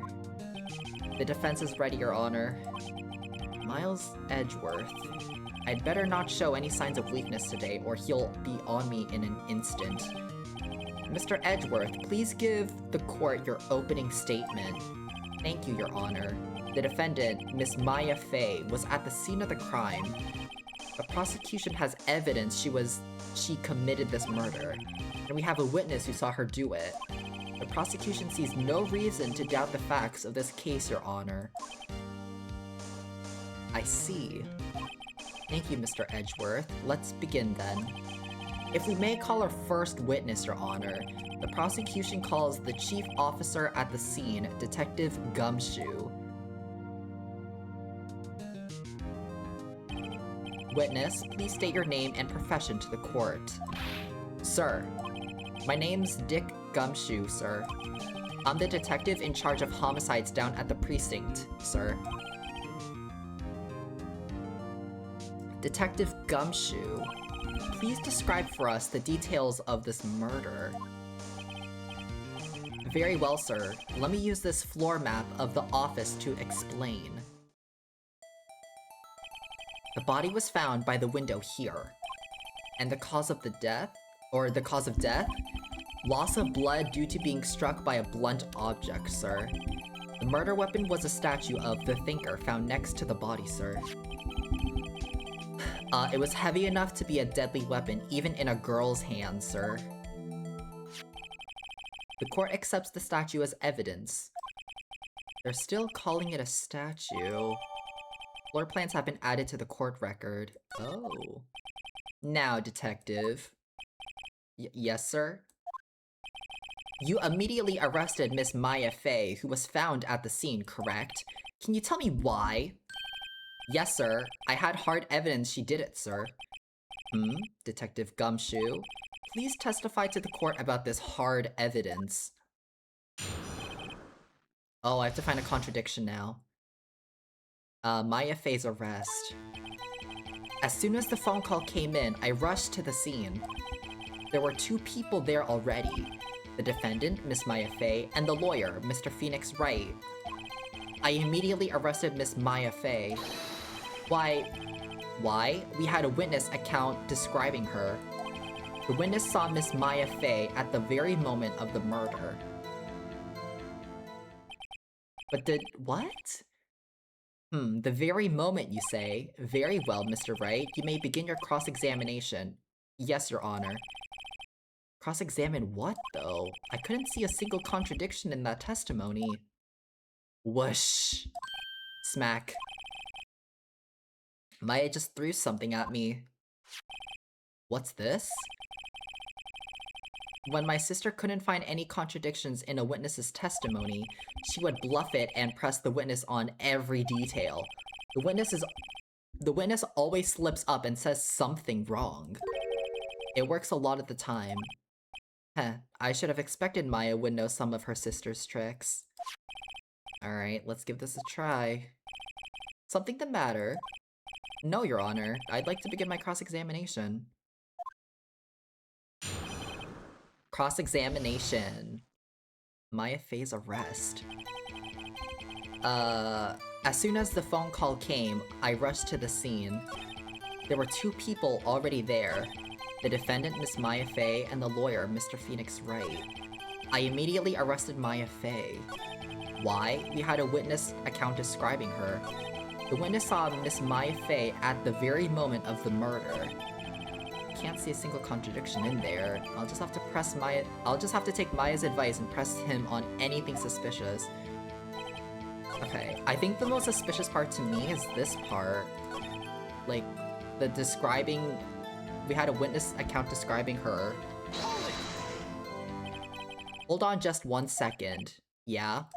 If I heard correctly, you said you arrested her because you had hard evidence. She did it, correct? Huh? Did I say that? Me? I heard you say it. You did say it. You said it. Exactly what about this suspicious woman in pink's claim was hard evidence? Exactly. That's not really evidence. It's just someone's account, like someone's witness account. It's not really hard evidence. What? Miss May isn't suspicious, and she sure isn't pink, pal. Well, I guess she is pink. That's enough. Detective Gumshoe, do you have any more solid proof other than her claims, detective? I guess pressing can have its advantages. Okay, so if I can't find a contradiction, then I just have to press them so that they make a mistake somewhere. Got it, okay. Yes! Oh, great. Sorry, I got the order of things mixed up in my testimony, Your Honor, sir. There was something I should have told you about first, Your Honor. Very well, detective. Let's hear your testimony again. Witness testimony, hard evidence. After securing the suspect, I examined the scene of the crime with my own eyes. I found a memo written on a piece of paper next to the victim's body. On it, the word Maya was written clearly in blood. Lab test results showed that the blood was the victim's. Also, there was blood found on the victim's finger. Before she died, the victim wrote the killer's name, but we know for a fact that she died instantly, though.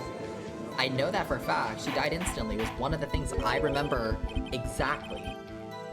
How do you like that? That's my hard evidence. Before we begin cross-examination, I have a question for you, Detective. Your Honor? Why didn't you testify about this vital piece of evidence the first time? I know. I'm real embarrassed. I forgot about it, Your Honor, sir. Try to be more careful. Very well. The defense may begin its cross-examination. Cross-examination for hard evidence. You witnessed it with your own eyes. You found a memo. On it, the word Maya Fey was written in blood clearly. It showed that it was her blood. It was also on her finger, so that means before she died. But that's wrong, because the autopsy report showed that she died instantly because of because of blunt force trauma. Objection! That wouldn't make sense. Detective Gumshoe, there's one more thing I want you to clarify for me here. You say that the victim, Mia Fey, wrote this note. That she was accusing the defendant, Maya Fey. That's really what you're saying. What? This isn't one of those lawyer tricks now, is it? Of course she wrote it. Who else could have? You have it backwards, Detective. Backwards? The victim is the only one who absolutely could not have written it. This is a report from your department, Detective. Immediate death due to a blow from a blunt object. Exactly. She wouldn't have had time after getting hit to write down who killed her. She died immediately. But no butting your way out of this one, Detective. Exactly, she died instantly. Order! Order! The defense has a point. Someone who died immediately wouldn't have had the time to write anything down. Objection! Mr. Wright, I beg your pardon, but when exactly did you obtain that autopsy report? When? It was the day after the murder?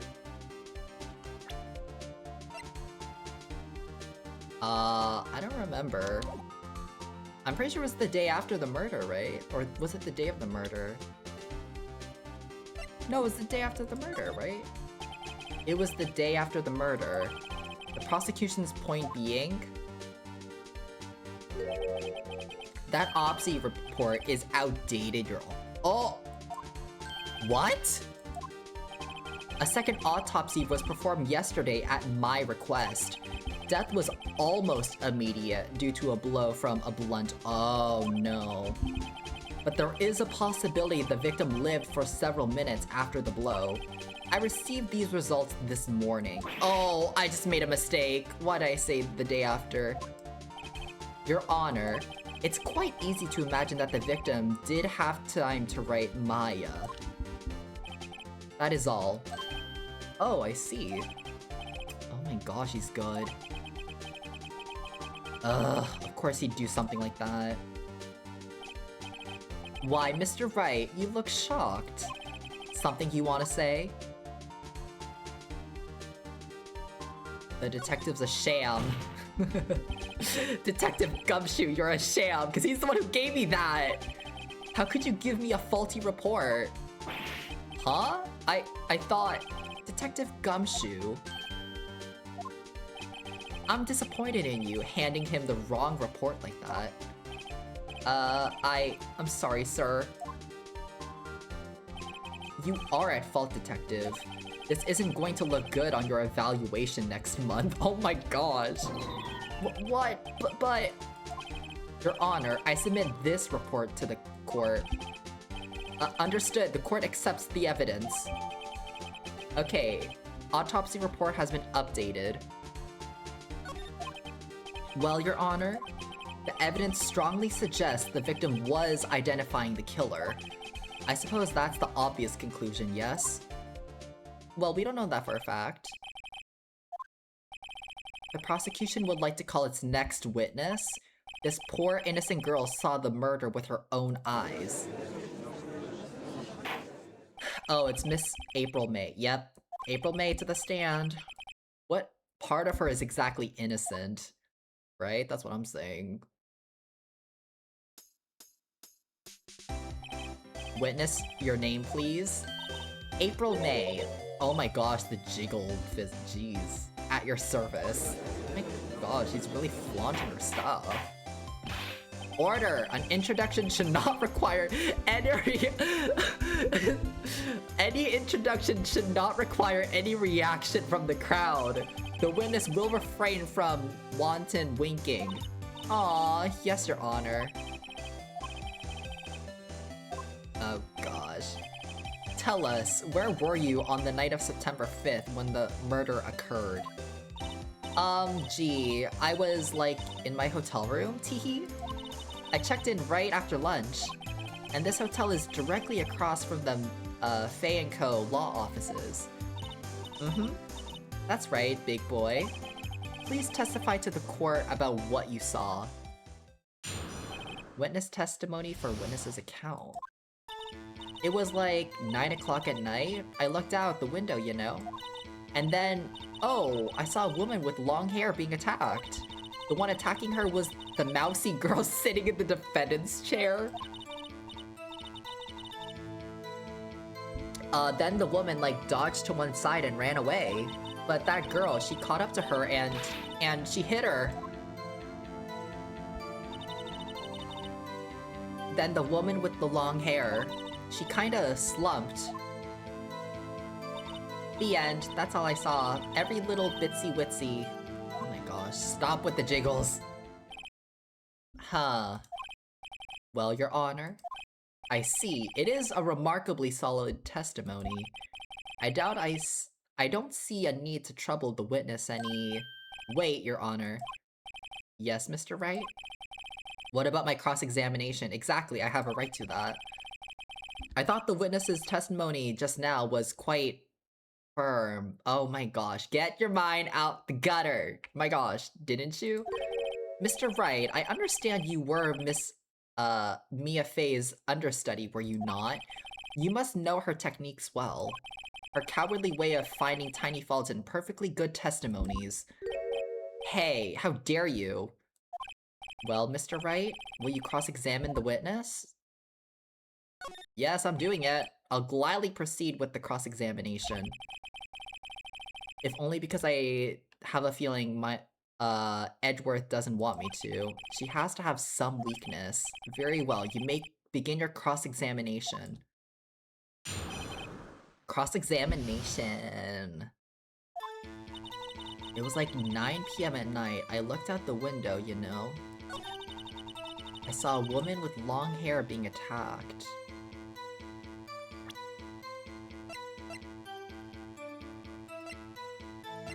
Is there any evidence I can use? Let me check this.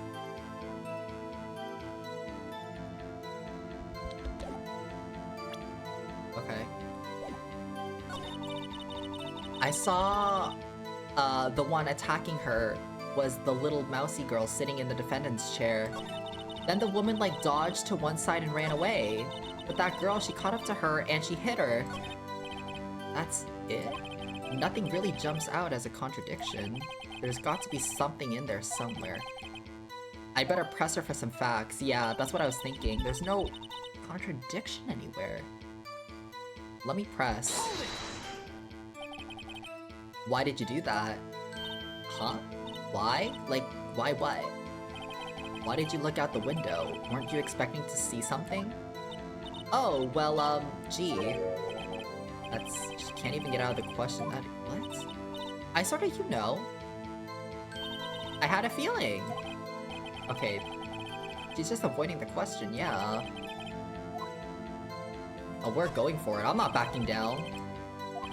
Surely you must have had a reason to look out your window at that time of night. Oh.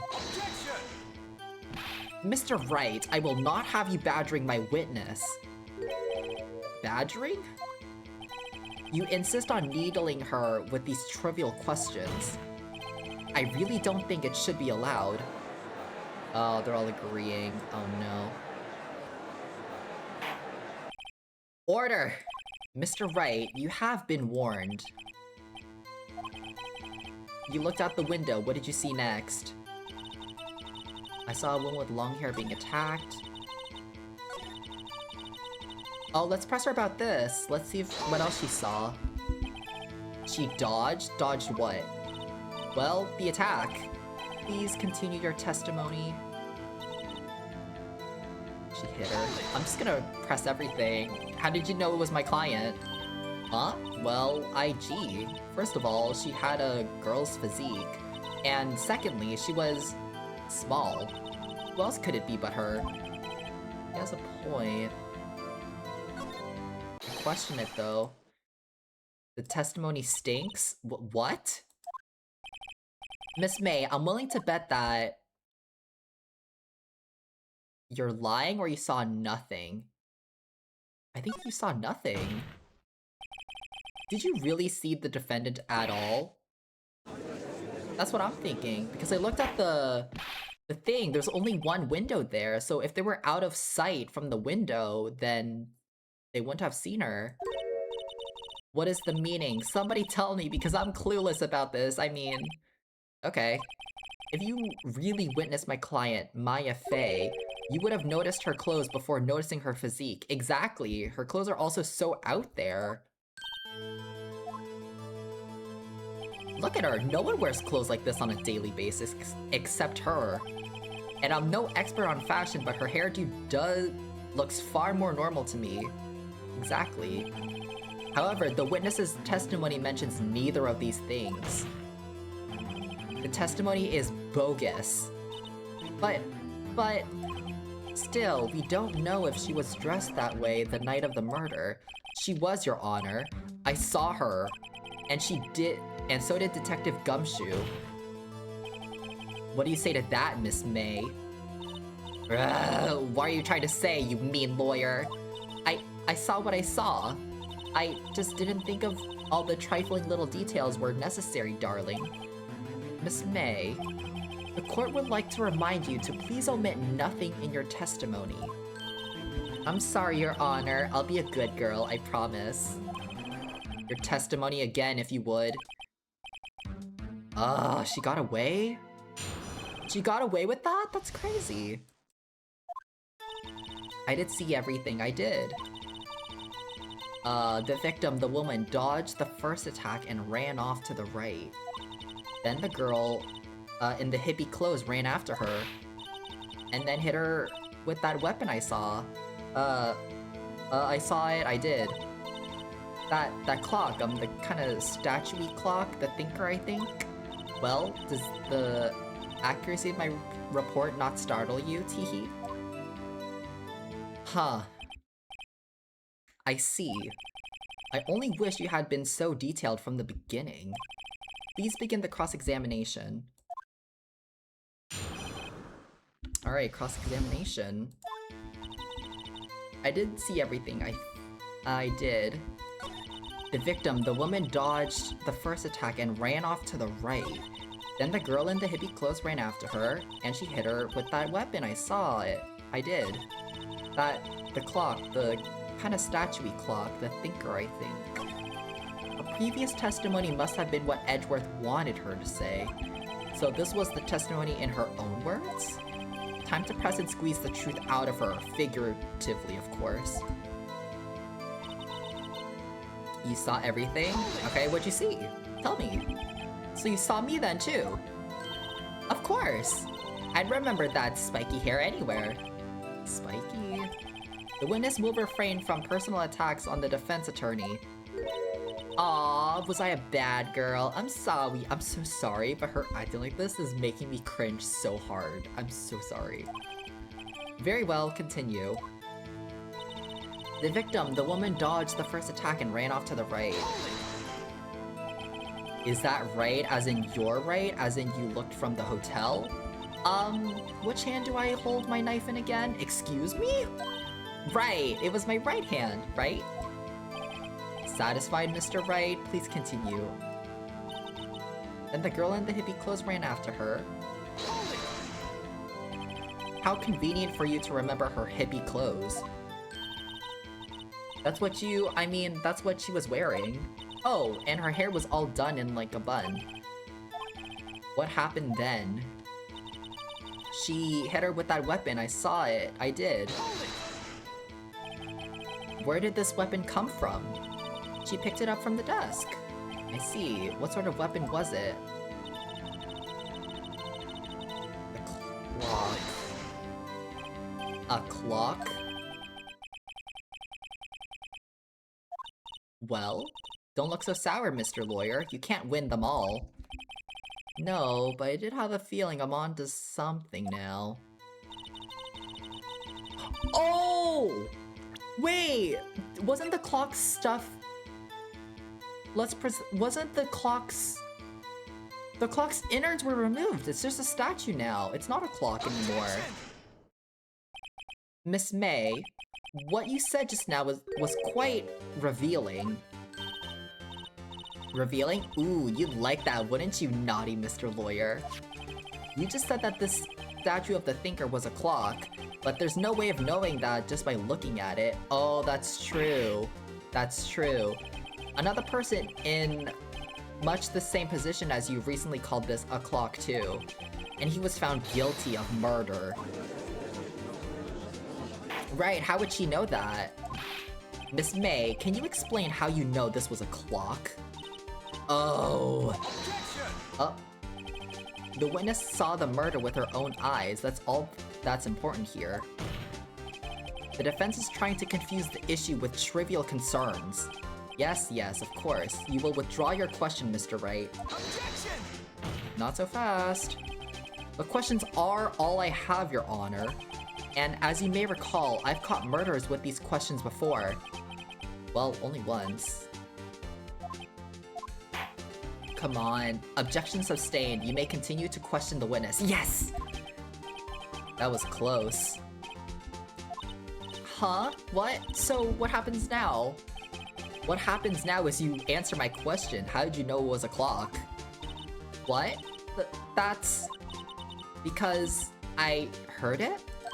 Yes, I heard it said the time. So you've been to the law offices of May & Co? Fay & Co, sorry. No, hey, I didn't say that. Why would I go there? I heard it from my hotel room, hehe. The law offices of Fay & Co, where the murder took place, is very close to the hotel. She could have easily heard the clock. Well, Mr. Wright, are you satisfied? No, I'm not satisfied because the innards were taken out. It's not a clock, it's just a statue. I know that. She couldn't have heard it. It couldn't have rung. Well, it couldn't have rung because there's no insides. Members of the court, it is inconceivable that the clock in question rang because it's empty. The clock is missing its clockwork. And the cell phone, the record of the cell phone proves that. How could you possibly... just take a look right now. Oh. See anything interesting, Your Honor? It is as the defense says. This clock is missing its clockwork. It's quite empty. Well, yeah, because it was stuffed with papers. Mr. Wright, would you care to explain to the court the meaning of this? It is as you can see. The clock was empty. It couldn't have rung. Therefore, this witness is a big fat liar. Fat? She cares about being called fat and not being called a liar. That's so funny. Well, Miss May, or yeah, Miss May. Tisk tisk. Huh? Quite a show you've put on for us, Mr. Wright. You knew the clock was empty? I'm afraid you've forgotten one thing, however. Indeed, the clock is empty as you say, it can't ring. However, we must ask, when was the clockwork removed? If it was after the witness heard the clock, then there is no contradiction. Oh. No, but it was removed earlier in the morning because of the phone call. That's true, that is a possibility. The clock might have been emptied after she heard it.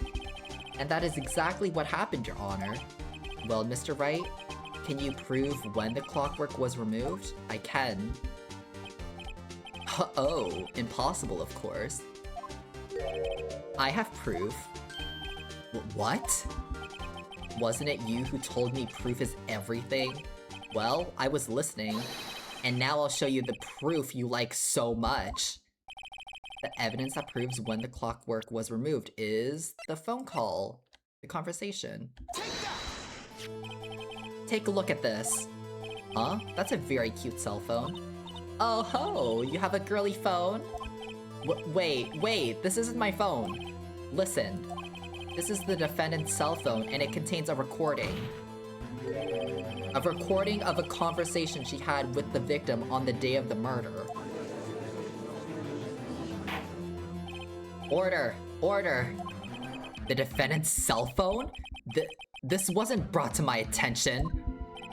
Perhaps Detective Gumshoe overlooked it. The good detective better remember he's up for evaluation soon.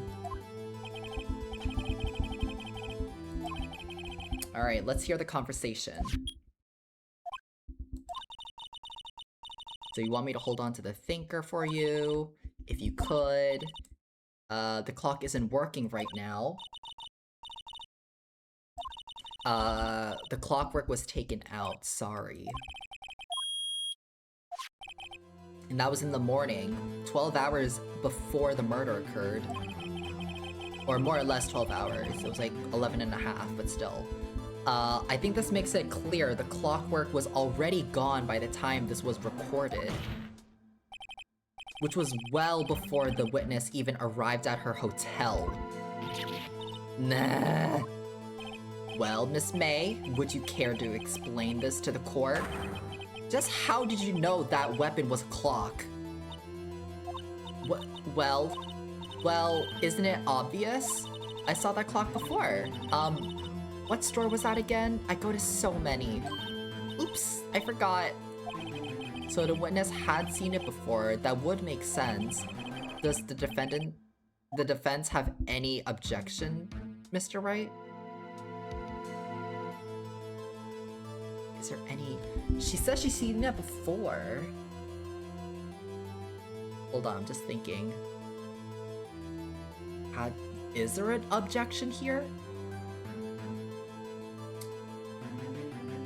Wait, I just remembered. Larry was the one who made those clocks, so there's only 2 of them in the world, right? Unless he's made more and put them on for sale, but I don't think she has seen them before. But this directly contradicts a piece of evidence already submitted to the court. Well then, let's see it. Please produce this evidence. Yeah, it was made by Larry. Yeah, and there was at minimum 2. There's not any more than 2, right? Is there? No, he only made 1 for his, at the time girlfriend and him. This clock was never in any store ever. Oh yeah, okay, so he never did put it in stores. Okay, what? A friend of mine made that clock. Only 2 exist in the world, and the one that isn't here is in police custody. Impossible! Everything is sold in stores! Miss May, I think it's high time you went shopping for a better excuse. Oh, that was a sick burn. Oh, excuse is not on sale today. Oh my gosh. Oh, ho ho. Oh, dang. Oh, she's angry. What is it to you, porcupine head? That stupid clock doesn't matter, okay? She did it, and she should die for it. Die! Oh my gosh, she's feisty. Is she like an accomplice or something to the murder? Because I know it's that weird pink-haired guy that did it, I think. Whoa, let's not get ahead of ourselves. This is a court of law, and the witness will remain calm. Gosh. Oh, silly me. Did I, like, lose it? I guess I did, teehee. Gosh, she's scary. Miss May, let me ask. Tell me, how did you know the weapon was a clock? Oh dear. Does the defense have an opinion on this behavior? This is it. Yes, Your Honor. Allow me to explain how I see the truth of the matter. Miss April May, you knew the weapon was a clock because you heard about it. The witness never held the clock in her hand. However, she heard that it was a clock. She heard? That is correct, Your Honor. There is no other way she could have known the thinker was a clock. And I can show you the proof. Well, this is interesting. Let's see it then. Show me evidence proving the witness heard the... Oh, the wiretap! Yeah, it was found in Miss May's hotel. She wiretapped the phone and heard about it. Have a look at this. I found this in Miss May's room. Yeah, she heard about it through the wiretap. She wiretapped someone's phone and heard about it, I think. Mr. Wright, please explain to the court what this is. Miss April May, you were tapping the victim, Miss May's phone, weren't you? Oh! Your Honor, this is irrelevant. I'm not entirely sure that it is. Objection overruled. It troubles me that our witness was in possession of a wiretap. This is outrageous. Does he truly claim that the witness was tapping her phone? Absolutely. Even if that was the case, which it's not, you still have to prove one thing. Did the victim ever say that the weapon was a clock on her phone? Can you prove that? I think not. Oh yeah? I think I can. It's simple. What? Here's my proof. The proof that the victim said on the phone that the weapon was a clock is...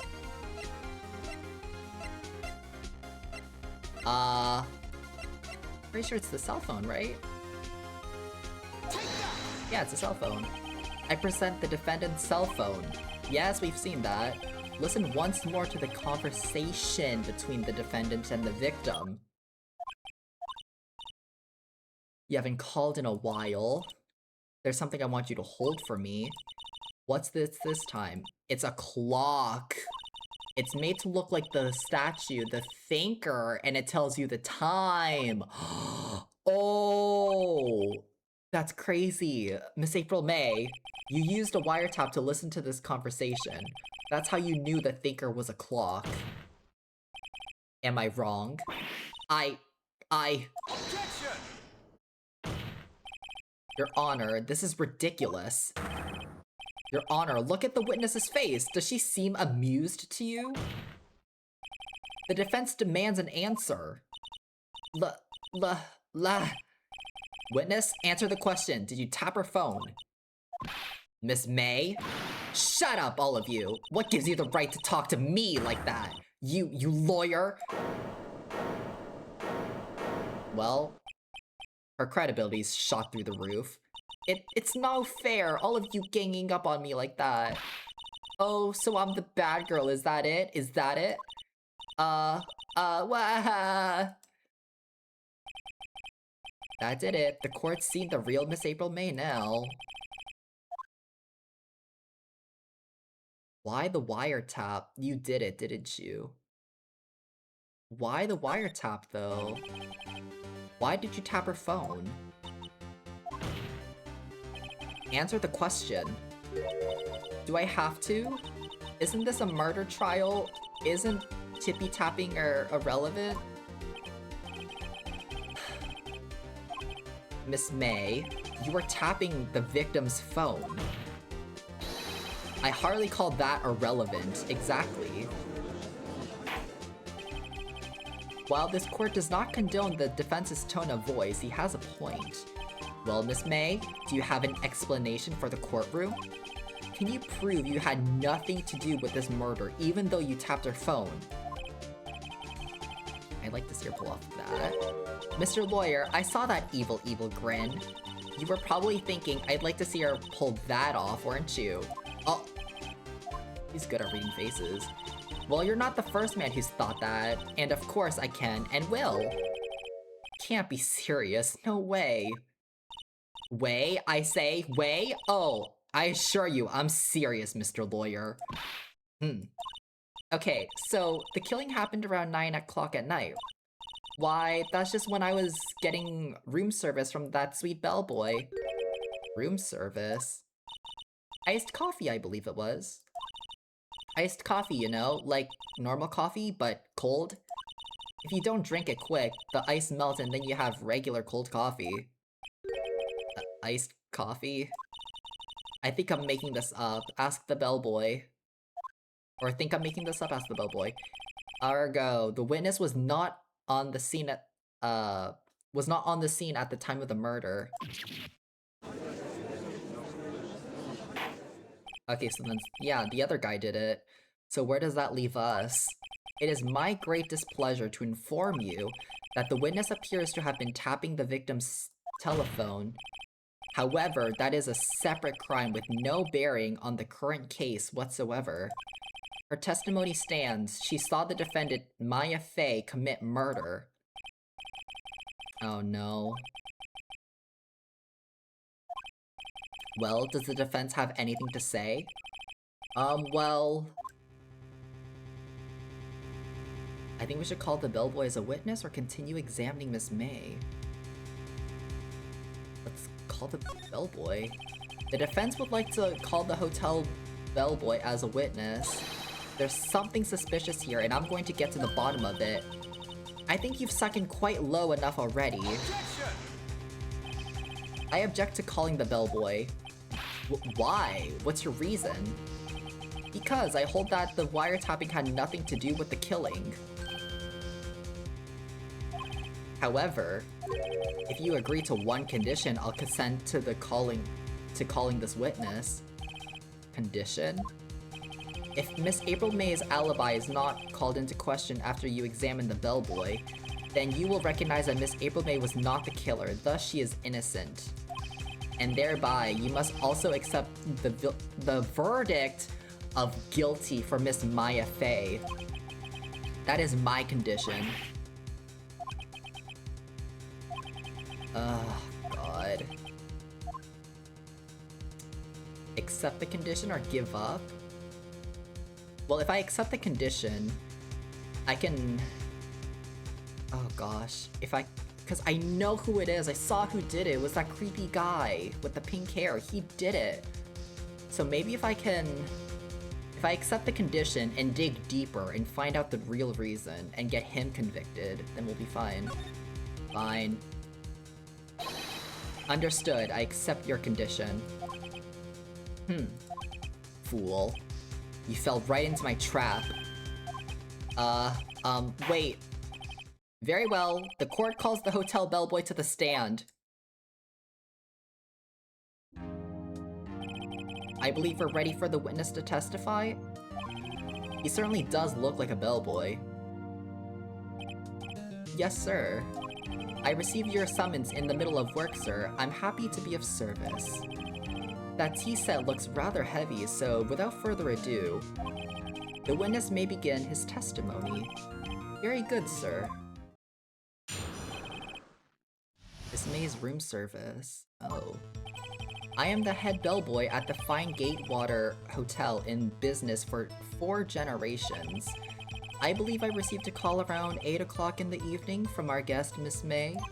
She asked for an iced coffee to be brought to her at 9 o'clock on the dot, sir. I brought it to her at precisely the requested time, of course. And I delivered the iced coffee to our guest, Miss May herself. I see. The defense may begin its cross-examination. Right, I'm ready. Okay, I'm just gonna press everything. I'm just gonna press everything and hope for the best. You are that. That's nothing suspicious. You received a phone call. That's not suspicious. On the dot? That's a little suspicious to me, hold on. 9 o'clock on the dot, you say? Yes, I confirmed that detail several times. He was watching a program on the television and wished to drink, after she finished, sir. That's the time of the murder. I brought it to her at exactly the requested time, of course, and I delivered the iced coffee to our guest, Miss May herself. Is it just her? You are sure it was Miss April May herself? Absolutely, sir. Absolutely? Yes, sir. As in, so very absolutely, sir. It's an endearing mannerism of mine. How come you're very certain? Well, when I brought the room service, sir, the guest, sir, favored me with, an embracer, sir. Embracer? Isn't that French for embrace? It's French for kiss, sir, but not a French kiss, sir, more of a peck on the cheek. Why would she have done that? I believe perhaps she was momentarily swayed by my prime demeanor, sir. It was a moment I shall never forget. Okay. This is fishy. She's up to something. Yeah, I need to press further. It's no good. Oh no. Oh no. Finally, you understand. This bellboy has absolutely no reason to lie. Now, if you have any decency, you will end this rather tedious cross-examination here. It was a bit tedious. The witness may leave the stand. No, I'm not giving up. Wait, please, wait. Yes, does the defense have something to add? One last question. Let me ask one last question. Your Honor, I must object. This charade of justice has gone on long enough. Now, Mr. Edgeworth. Alright, Mr. Wright, I'll give you one more question, that's all. This is really it.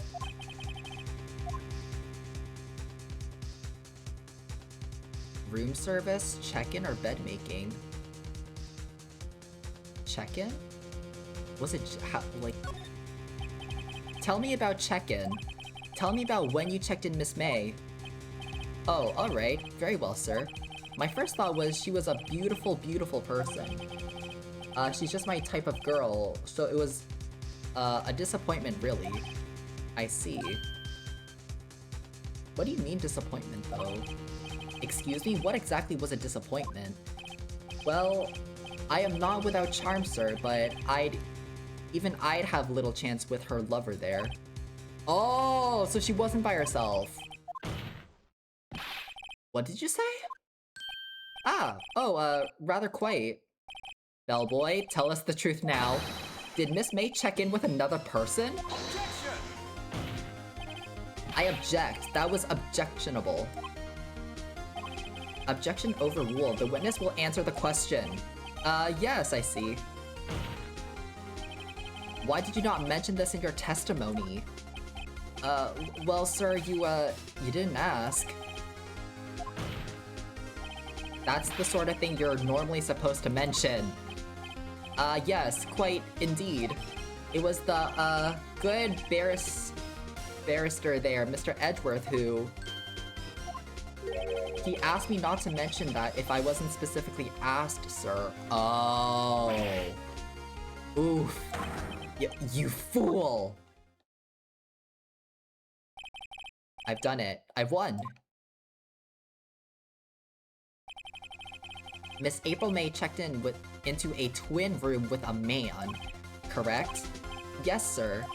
Then, when you brought them room service, you didn't see that man in the room? That's right, sir. Your Honor, we have just learned of another person involved who may have been the murderer. In light of this new fact, I hold that it's impossible to judge the defendant, who, wouldn't you agree, Mr. Edgeworth? And who, Mr. Wright? Who is this other person? Simple. It was the man with Miss May, obviously. Duh. The man who checked in with Miss May. Oof. Your Honor, As has been previously revealed, Miss April May was tapping the victim's phone. Yet, Miss May herself has an alibi at the time of the murder. So it's this other man, which is probably the pink-haired guy. However, that does not clear the man that was with her. The bellboy saw no one in the room at the time of the murder. My, what a convenient little setup, but it's too late. Too late? I suppose you'd like it if it was too late, wouldn't you? After all, it was you who hid the presence of the other man from this court. Oof. Upstart. Immature. These accusations are ludicrous. Enough. The court acknowledges the defense's argument. I expect the prosecution and defense to look into this matter fully. Am I understood? Yes. Yes, Your Honor. That is all today for the trial of Miss Maya Fey. Court is adjourned. Okay, so we still get time to investigate then? September 7, 2:24 p.m. District Court, Defendant Lobby Number 1. Wow, Wright. Mr. Wright, you were amazing in there. Really? I think I might be your newest fan. Oh, I was just doing my job, you know. Then again, that other attorney was pretty cool too. Huh? That face of his, with his eyes wide and trembling lips. It sent shivers up my spine. If you say so. So, what happens with me? Do I get to go home now? Well... No, I don't think so, not yet. Oh, I see. But I got a great lead in today's trial. A lead? That man with Miss May, he's the key. Oh, I get it. What happened to Miss May after that, anyway? I heard they arrested her. I guess she's learning her charms won't work everywhere. She's probably at the detention center now. I may have to go down there later. Anyway, this case is far from closed. Yes, sir. I'm gonna find out more about this man. Do you think he was the one who... Maybe so. Sis. Don't worry, I'll find him by tomorrow, I promise. I'm counting on you. Okay. I asked for a full record of April May's testimony. I thought it might come in handy during the trial tomorrow, but now that I have it, I'm not so sure. Most of her testimony was all lies. In fact, there's only one part that hasn't stricken from the record. The victim dodged an attack, then ran to the right, but she was caught and struck. I don't know how much good this will do me at all now. Anyway, time to hit the pavement and do some investigating. Maya doesn't belong in that detention center, and it's up to me to set her free. Be continued. Oh, we're doing more investigating now, aren't we?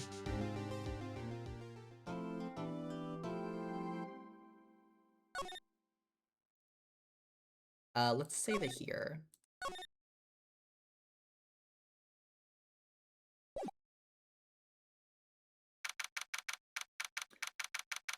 September 7th, 3:11 p.m. Detention Center Visitors Room. Well, hello. I didn't expect anyone to visit me in such a dank place as this. It's really quite moving. Not you, stinking lawyer. I hope you die. Have you come to laugh? Yes, laugh at the fallen Miss May. No, not really. There's something I want to ask you. Unfortunately, there is nothing I want to be asked. Haven't you done enough questioning, you spiky head? Please, you're scaring the security guard. So, what is it you wish to ask of me then, For starters... That man. She probably won't tell me who that man is, but maybe I can get a small clue out of her. About the man who stayed with you in your hotel room. Can you tell me about him? Where is he? Come on. No way, Jose. The wiretap. Why did you place a wiretap on Mia's phone? Aw, when you say it like that, it sounds so cold, so criminal. Tapping people's phone is a crime, Miss May. Oh, and I suppose you learned that in lawyer school, creep. Your attitude. Say, why are you so angry? I mean, you don't look like a bad person. Oh, that doesn't. Bottom-feeding, scum-sucking lawyer. Bottom? Okay, so she is of no use. Let me visit the office. Looks like forensics is taking the day off today. Detective Gumshoe's nowhere in sight. The police really gave this place a workover. I doubt there are any valuable clues left. I suppose it can't hurt to look around, though.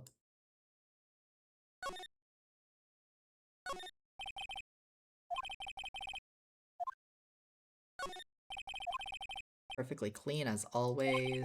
The only thing that it's missing is Mia. A bookshelf?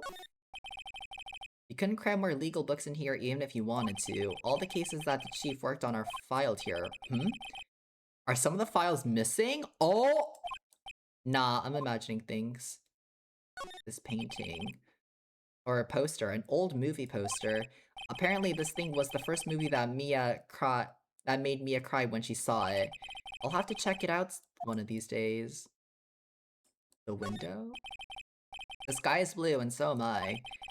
There's that hotel right across the way. Is that all? Looks like that's everything here. Let's move to Grossberg's law office. Oh, the painting's missing. Huh? Looks like Grossberg is out today, again. Maybe he's avoiding me for some reason? Wait a second. Wasn't there a giant painting hanging on the wall? Yeah, it was a painting of... What was it again? It was like Fisherman, I think? Wasn't it? It was a very memorable painting anyhow. Oh! Old photos. There's been written in pencil on the backs. DL6 Incident, Exhibit A. DL6 Incident, Exhibit B. Let's take a look at these. I'm sure I've seen this person somewhere. Perhaps I'll borrow this photo? I'm sure no one will miss just one little photo. And it might be a valuable clue. I'll take it now. Photograph quietly added to the courtroom record. And then let's... Oh, that's the man! A photo lies on the desk. Maybe I should switch it with the one I took? I think I'll swap them.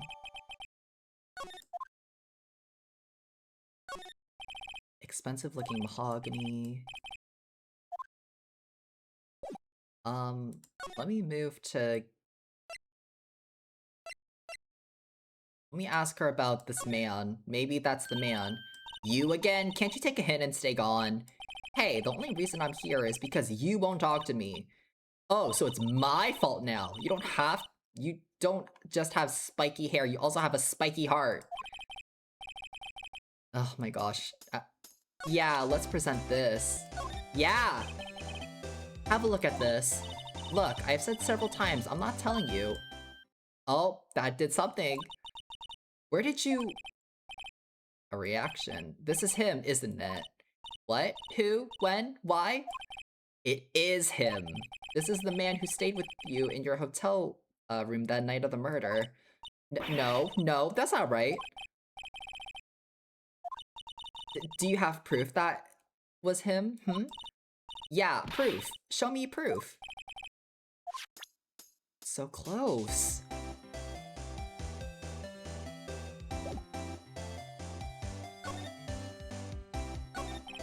About the man who stayed with you in your hotel. Not telling you. I don't think you want to be protecting him. Would you have sold out on the late Miss Faye to the cops? No. See? Darn it. Okay, let me go to the hotel. Oh, it's him again. Hi, bellboy. Quite the performance today, if I dare say so myself. Oh, thanks. Sorry for putting you on the spot like that. No, not at all, sir. Your efforts today can only help the Gatewater's rep, as they say. Huh? Rep? Yes, our reputation will swell as the hotel where the murderer used a wiretap. We can charge a premium for the room, of course. It will be great for business, sir. Whoa, Miss May hasn't been charged with murder. I, too, will become famous. The bellboy who brought the murderer iced coffee. Oh gosh, so you are our honored guest. Please let me know if there is anything I can bring you. Let me talk to you about everything you know. About Miss May. Oh, her, sir? Not to boast, but I knew the moment I saw her, she'd do it, I said. What? Who's the man? I want to ask you about the man who was with Miss May. Ah, yes. He struck me as a real lady killer, if you'll pardon the expression. I knew it from the moment I saw him, sir. And he and I are of the same ink. We both carry the scent of danger. Oh. If you had a photo of that man, I'm quite sure I could identify him. Okay, let me finish this dialogue, then we'll present the photo of that man. Could you tell me about this hotel? Absolutely, and on that subject, I have an excellent idea, sir. Currently, this hotel is known as the Gatewater. I propose that we add a subtitle. Subtitle? The Gatewater Hotel, Murderer Manor? Well, what do you think? That sounds great! Yeah! Okay, let me present the photo of this man. Take a look at this photo. That's him, detective. I'm the lawyer. Oh, I know that. I just wanted to say detective once. You know how it is. I don't, but okay. Without a doubt, that is the man who checked in with Miss April May. How about I write an affidavit swearing that that's him? An affidavit. Sure. Well, sure, why not? Yes! I've always wanted to write an affidavit, sir. From henceforth, I will be known as the bellboy who swore the affidavit. Just hurry up and write it. Okay. We got a little testimony there. Okay. Not even Miss May could play dumb to this. Oh, so now we can present this to Miss April May. Oh, we have more evidence? Let's present this. Could you have a look at this? What's that? The bellboy's affidavit. It tells us everything he saw, such as the man you checked in with, who was most definitely this guy. Now I'm getting somewhere. I'm gonna push her hard. Spill some beans! This is all or nothing. Time to do a little bluff. No use playing dumb. If you don't talk, I'm taking this information to the press. What? Even though he should have been, witness to murder, your little friend was missing. I'm sure the press would have a field day with his reputation. Oh, fine, I'll talk. You win, lawyer. Why are you pumping your fists in the air? Now, tell me about the man you were with. That man, he's my boss. Red White, the president of the information gathering conglomerate, Blue Corp. Oh, so that's... Oh, okay. Red White? Information gathering? Well, I suppose you could call it a detective agency. Huh. So, this is the man that was with you the night of the murder? I'm scared to talk. I don't want to end up like her. It's okay, I'll just ask Mr. White himself. Can you tell me where Blue Corp is located?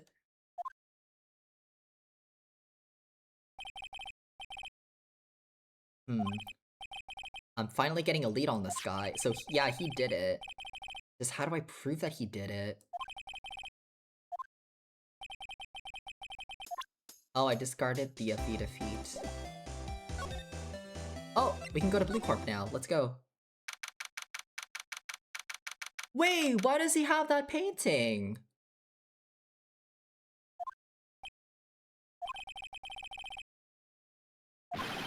Welcome. Please furnish me with your title of your personage.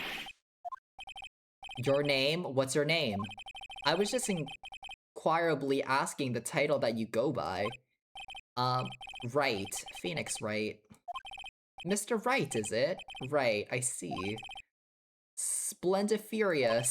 Perhaps I have intimidated you with my grandesque vocabulary. Oh my gosh.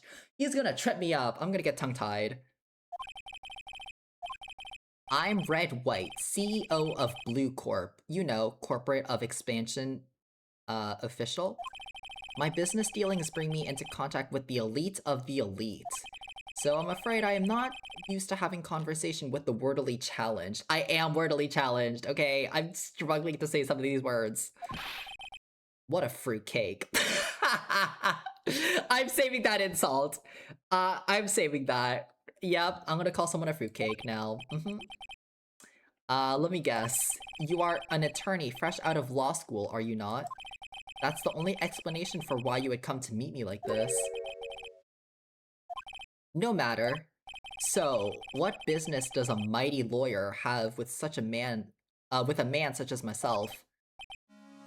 Bro, he is very arrogant. He is very egotistical. Talk about Miss May. Miss May is an employee of Blue Corp, is she not?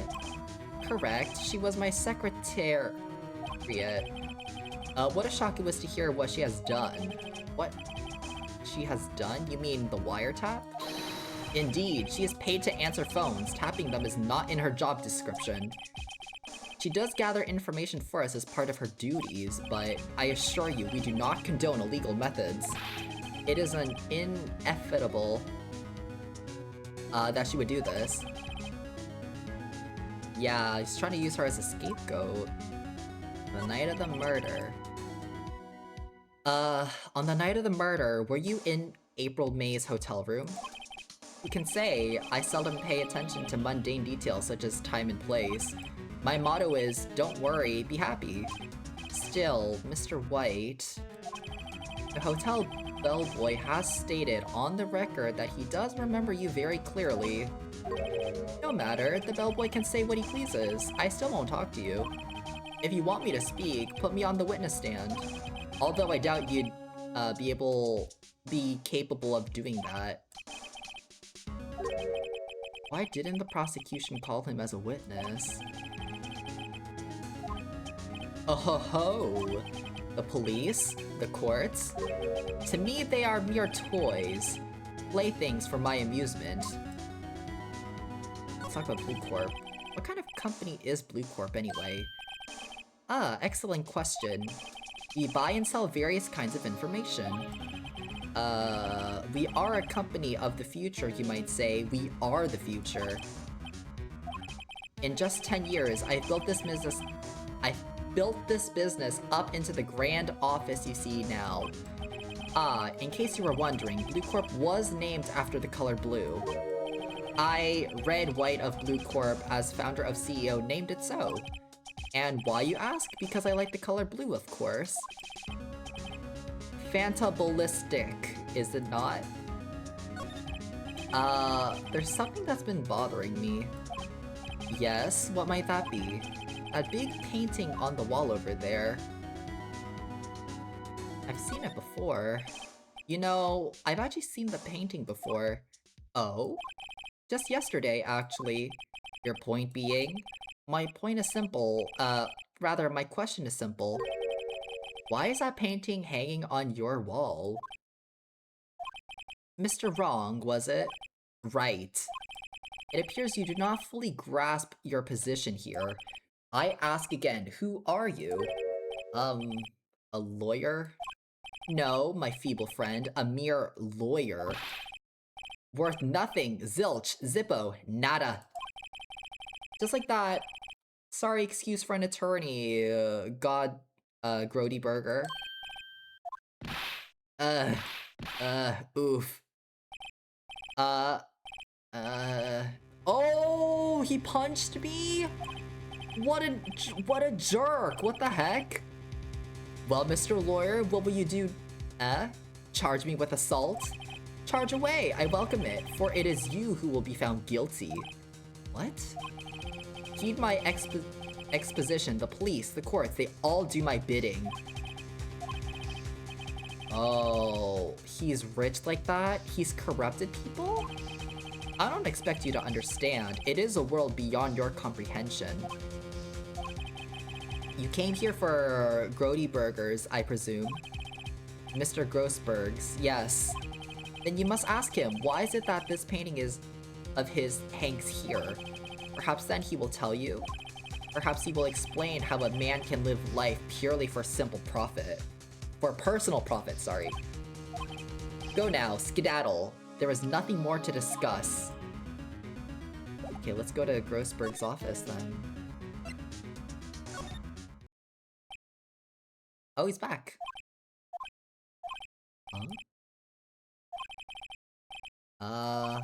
Ahem. Jumping Jehoshaphat. Oh, you. What's wrong? You look so pensive, like an old man at the end of his days. I'm not senile yet. I was just thinking about this whole mess. Today's trial. So you came to see the trial? Yes, I did. Something was bothering me all last night, you see. Couldn't get a wink of sleep. Really? What was that? Well, you see, it's just Mia's sister, that poor girl.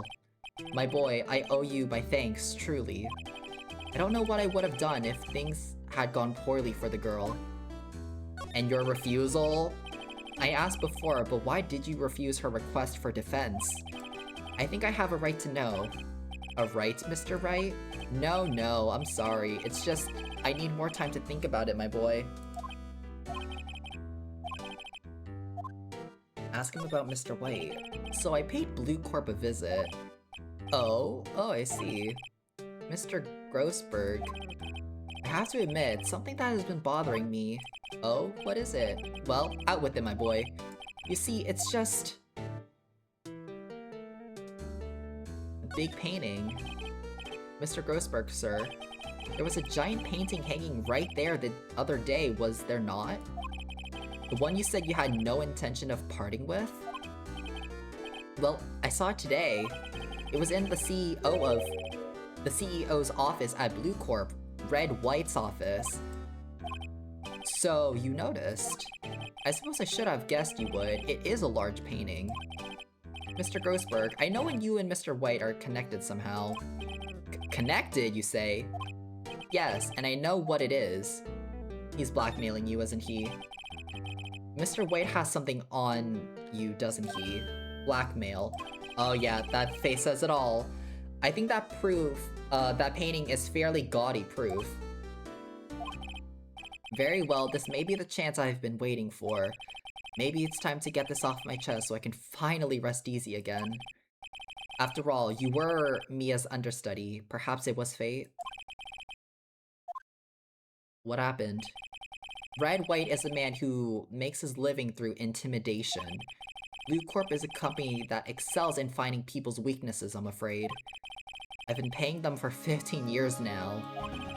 Oh my gosh, what have they been doing to you then? All because of the DL6 incident, as you may have guessed. As you suspected, I cannot stand in defense of Maya because of this. White would have destroyed me if I did. So the connection. It is hard for me to tell you this, my boy, but arresting Red White will be nigh on impossible. Impossible? Why? He has information on everyone. It gives him an iron grip. He owns judges, attorneys, prosecutors, police, and politicians. Oh, wow. What? They are bound, unable to do harm to themselves, and therefore to him. Don't look at me like that. What you see is nothing more than the weight of many years. Talk more about the DL6 incident. is nothing more than the sorting code the police gave the case. It was 15 years ago now. I received a request from a medium, a spirit medium. That's Mia and Maya's mother. Her name was Misty Faye. Indeed, she was Mia's mother. She had been investigating a murder at the bequest of the police. And she failed. As a result, the police called her a fraud. I did all I could for her, and in the end, cleared her of wrongdoing. That murder case, however, remains unsolved to this day. That case is the DL6 incident. What's the reason for blackmail, though? But why were you blackmailed over this, Mr. Grossberg? The DL6 incident was top secret at the time. It made sense. The police didn't want people to know they were using a medium. They couldn't let people know, but one person found out. I told him. Oh, he told Mr. Red White. You told White? He offered me riches. It is an embarrassment to me now. Because I talked, the police were mocked far and wide. In secret, they began looking for the one who sold them out. Of course, White heard about it and he came to me. Only this time, the offer was blackmail. I see. White controls the law of this country as he sees fit. Yet if you would still challenge him, have a close look at Mia's office. Mia's office? She followed his every move for years. She may have recorded something of what she found. Okay, so let's go to her office then. We ain't got time, let's go. It's funny looking at this room. It seems so normal. Hard to imagine a murder took place here. Mr. Grossberg said there would be clues. Maybe I should start looking at... Let me look at the shelf again. There's gotta be something in the files. Which file should I look at? File A to I. A, B, C, D, F. Misty Faye. That's Mia and Maya's mother. Sure. I have tarnished the Faye name, leaving only these words. My mother vanished.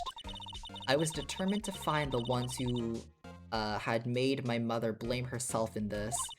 Using the power that runs in my family, I held an audience with the dead. Finally, the names of two men surfaced.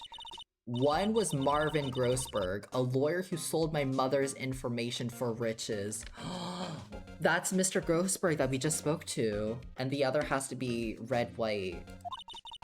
The other was the man who sold that information to the press.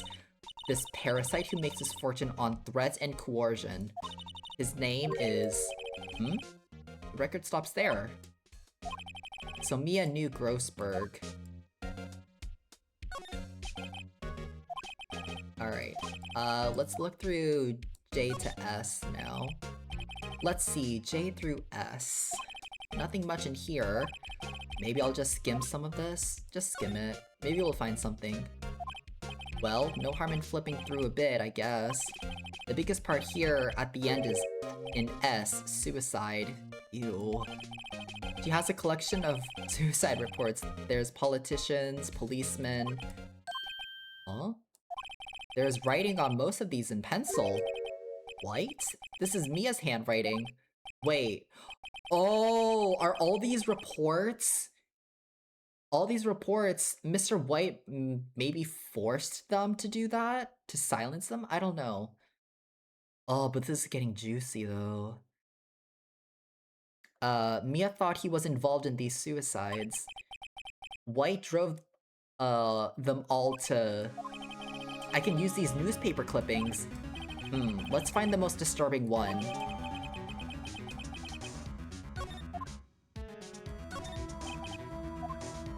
I'll check them. Just in case, T to Z. White. Huh? The entire W section is missing. Was it taken? Oh, I see. Let me move to... Let me talk to Blue Corp again. Well, aren't you persistent? Sorry, but there's something I have to ask you. I really hate having to repeat myself, but it seems the message has not yet penetrated your thick skull. Stop bothering me. If you try my patience further, I fear a nasty accident may occur. Do I make myself clear? Miss May. Huh? What's the matter? You seem distressed. Night of the murder?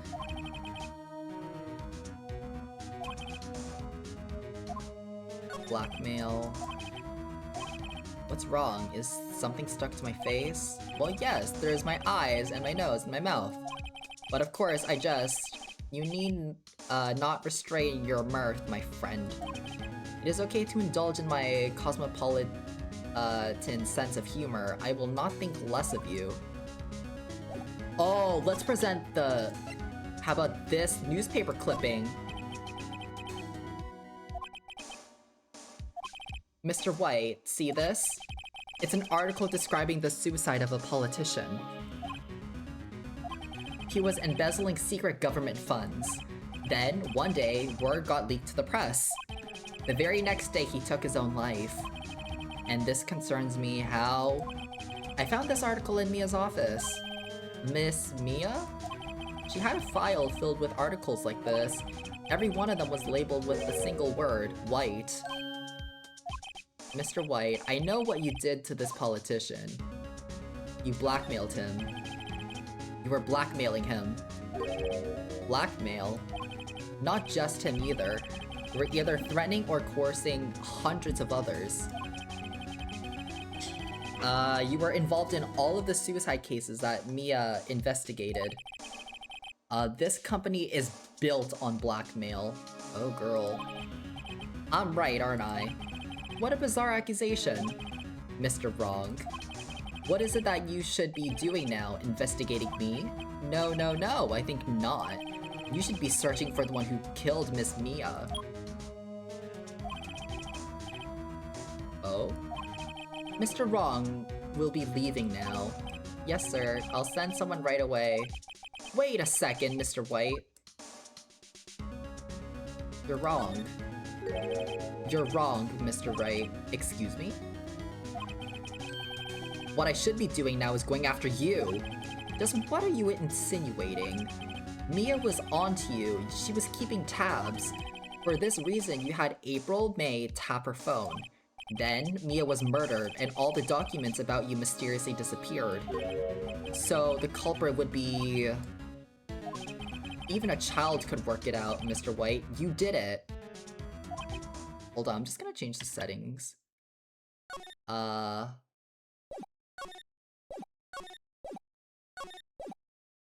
it doesn't change that. Okay. Okay, go back. Beep. Secretary's office. We won't be needing an escort for Mr. Wrong. Instead, please connect me to the public prosecutor's office. What? What are you doing calling me at a time like this? Hello, Chief Prosecutor? I've changed my mind. I want to testify tomorrow. What's this about? The Mia Fey case. I witnessed the murder, you see. And thus, as a very, important witness, I would like to testify. What? Why now? I thought you said you didn't want to go to court. Quietude. I told you I changed my mind, didn't I? Oh, and one more thing. Send the police over here right away. The man is standing right in front of me. He looks dazed, but could be violent.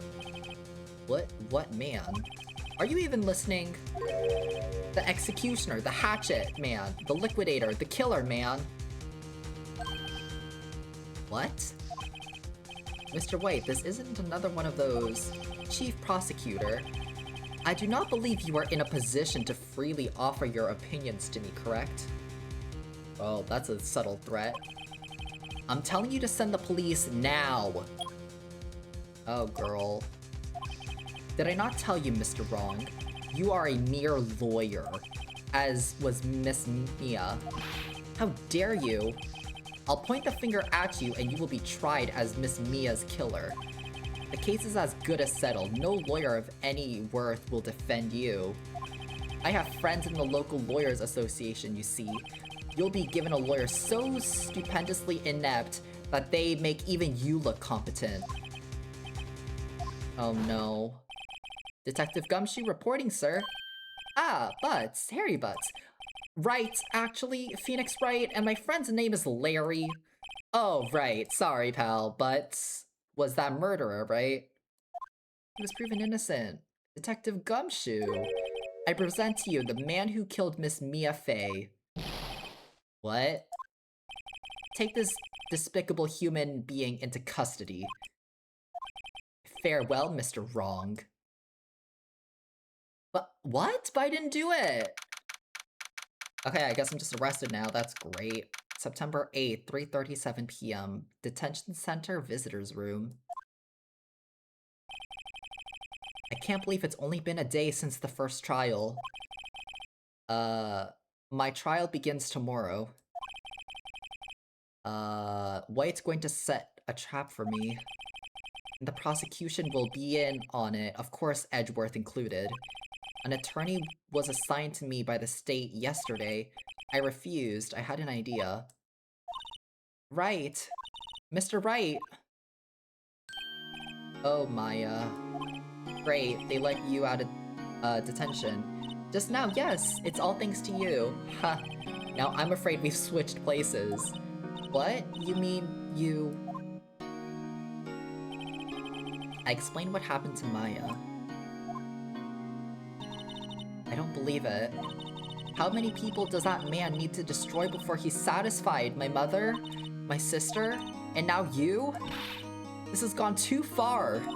Mr. Wright, please tell me, is there anything I can do? Well... just defend me in court, I guess. Alright, I guess you can be my defense lawyer tomorrow. Alright. Huh? Leave it to me. I am Mia's sister after all. Lawyership runs in our blood. Wasn't it ghost powers that ran in your blood? I'd better run to the bookstore and pick up a copy of Law for Rookies. Wait. What? I'm kidding, it was a joke. No way. No, really, I was kidding, but thanks. It's good to know you're on my side. But I can't just sit here and do nothing. I've got to give that man a piece of my mind. Okay. Then, come to the trial tomorrow. Okay, I'll be there. I'll show them a thing or two. Are we just gonna... Times may change. Yeah, with crime, it's the same old story. In fact, it's gotten worse. Lengthy court proceedings are no longer realistic. Beginning a few years ago, a limit of 3 days was put on initial court trials. Almost all finished in a day, most with a guilty verdict. I never expected I would end up on the defendant's chair myself for this case. With the true culprit appearing as the star witness. This is it. Tomorrow it's me or him. And it's gonna be him, by the way. I refuse to go down the sinking ship. I didn't do it.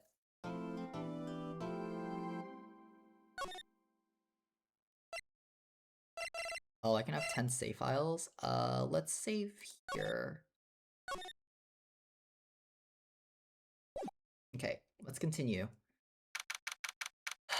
September 9th, 9:52 a.m.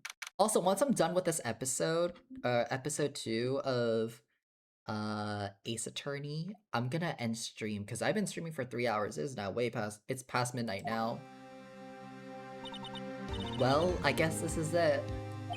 Yeah. One way or another, this case gets decided today. Ah, Phoenix, look. Oh, it's Edgeworth. Prosecutor Edgeworth. I received a call from the Chief Prosecutor's office yesterday. I was told that whatever Mr. White says today, it will be the absolute truth. No matter how you try to attack his testimony, if I raise an objection, I have it on good faith that the judge will listen to me. What? So you're saying I'm going to be guilty? End of story? I will do anything to get my verdict, Mr. Wright. Anything. Why? How can you torment an innocent person like this? Innocent? How can we know that? The guilty will always lie to avoid being found. There's no way to tell who is guilty and who is innocent. All that I can do is hope... all that I can hope to do is get every defendant declared guilty. Oh my gosh, I cannot talk anymore, guys. So I make that my policy. Edgeworth. You've changed. Huh? Phoenix? You know him? Don't expect any special treatment, Phoenix, right? Phoenix? Well, court will be starting soon. What? But wait! Your defense attorney isn't even here yet. They're not... I'll be defending myself.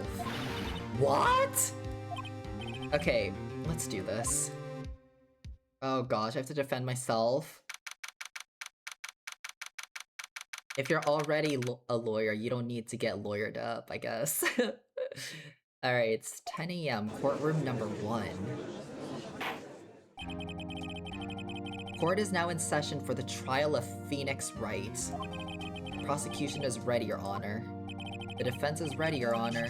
Mr. Wright, are you sure you're up to doing this? Yes, Your Honor. I will be defending myself. Well, I mean, yeah, I don't trust the lawyer they would give me. It's probably some terrible person who would frame me instead. Very well, Mr. Edgeworth. Your opening statement, please. As the details of the event are already quite clear to the court, today we will hear the testimony of a witness to the defendant's crime.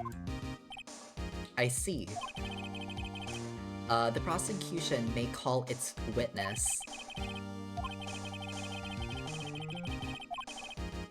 Okay. I'll raise an objection. Mr. Edgeworth, you owe an explanation to the court. Why didn't this witness testify in the trial against Miss Maya Fey? I'm ever so sorry. Mr. White is a busy man, and besides, at the time, I thought that Miss May's opinion was all that would be needed. Again, my sincerest apologies to the court. Excellent, Mr. Edgeworth. I appreciate your demeanor. Great. I would like to call Mr. Red White to the stand.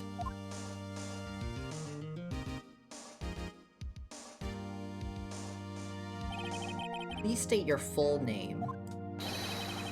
You wish to know the title of my personage? Oh, fancy. Your name? Yes, that is what I said.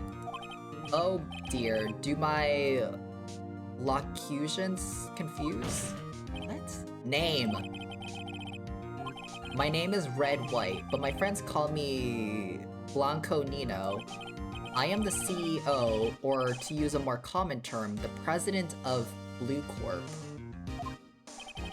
Did you know the victim, Miss Mia Fey? That would be a negatory. No, I did not.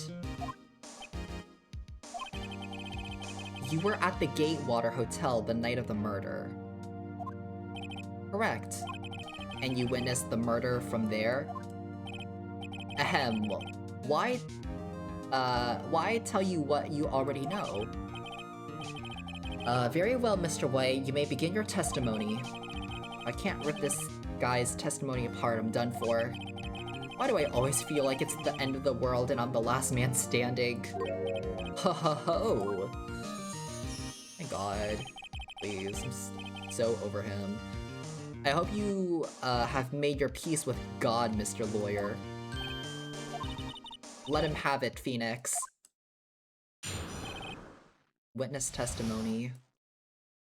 Alright, let's start. Let's see, it was about 9 o'clock, I believe. I was quietly perusifying, that's reading to you some newspapers by the window. Then I heard a belam coming from outside. Surprised, I turned to look at the building across the way, and it was then I saw him, a spiky-haired man attacking a woman with long hair. Needless to say, that man was none other than you, Mr. Lawyer. I called Miss May over at once. She too was flabbergasted, of course. The victim, she ran away, but you gave chase. Finally, there was a terrible impaction, then it was all over. If things occurred as you testified, then I'm afraid the defendant is guilty. Very well, defendant. I mean, Mr. Wright. Your cross-examination? Yes, Your Honor. There's a lot wrong with his testimony. Let me just see what I have.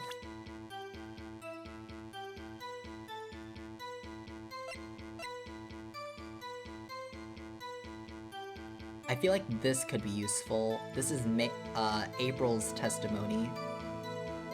The victim dodged an attack, ran to the right. Got it. Blam. Turned out to there. It was the spiky-haired man with a woman with long hair. It was me. Called Miss May over. The victim, she ran away, but you gave chase. That doesn't make any sense. This evidence clearly reveals the contradiction in that statement, Your Honor. How exactly are that evidence and the statement just now related? They aren't, are they? Oh, not at all. Mr. Wright, please think the facts over before making accusations. Oh! Oh wait, I got it wrong. Okay, let me press you then for this. Can you be a little more detailed about that? I think it's worth knowing exactly what happened. Of course, comprehende, I understand. The victim was attacked by you. You ran to the left, and you gave chase and struck her down. Are you sure? Okay, well, that's not right. As you know, I am always absolutely perfect. Perhaps you could change your testimony to reflect this new detail. The victim ran left. But it says the victim dodged an attack and ran right, though. Objection! So that's wrong.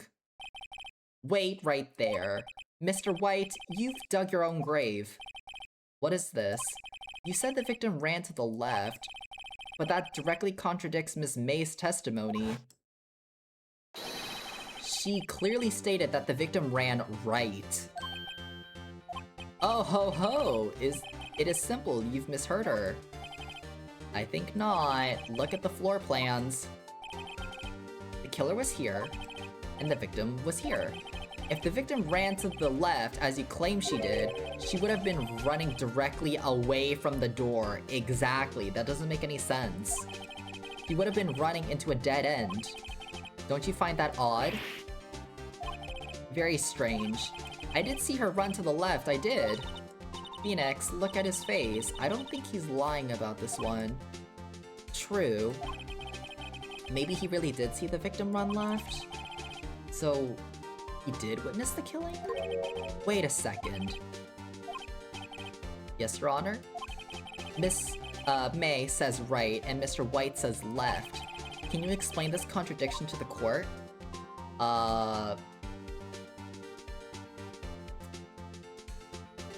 Oh, I get it. So, okay, so from the... Okay, hold on. I need to visualize it. Let me check it. Okay, so... the Miss May was looking through the window. She said that the victim was running to the right.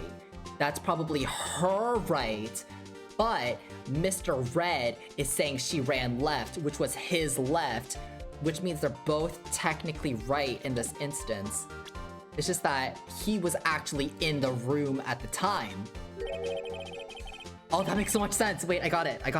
That makes sense. Yeah, so he was in the room when it happened. April was saying from her perspective, which was her right, she was running to the right, but Red was saying that it was his left because he was looking. Oh my gosh, that makes so much sense. Both witnesses are telling the truth. Ha, I doubt it. Rather, that does not clear the contradiction. There is one scenario that would explain their conflicting accounts. What? Obviously, the witness was not viewing the crime from the hotel. Mr. Wright, what do you mean? Yes, what do you mean? He was not viewing the crime from the hotel. If he was not in the hotel, where could he have been? In the law offices of Faye & Co., of course. More specifically, he was standing here.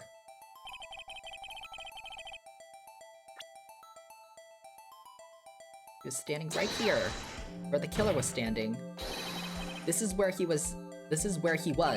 Look. When the victim ran for the door, if he was watching from this point, to him, it would appear that she ran to the left. Please, this is no time for jokes and ill taste. That is where the killer was standing. That's what I'm trying to say. He's the killer. He did it, obviously. Order! I will have order. Anyone disturbing the order of this courtroom will be held in contempt. Mr. Wright, what are you suggesting? Rapscallion?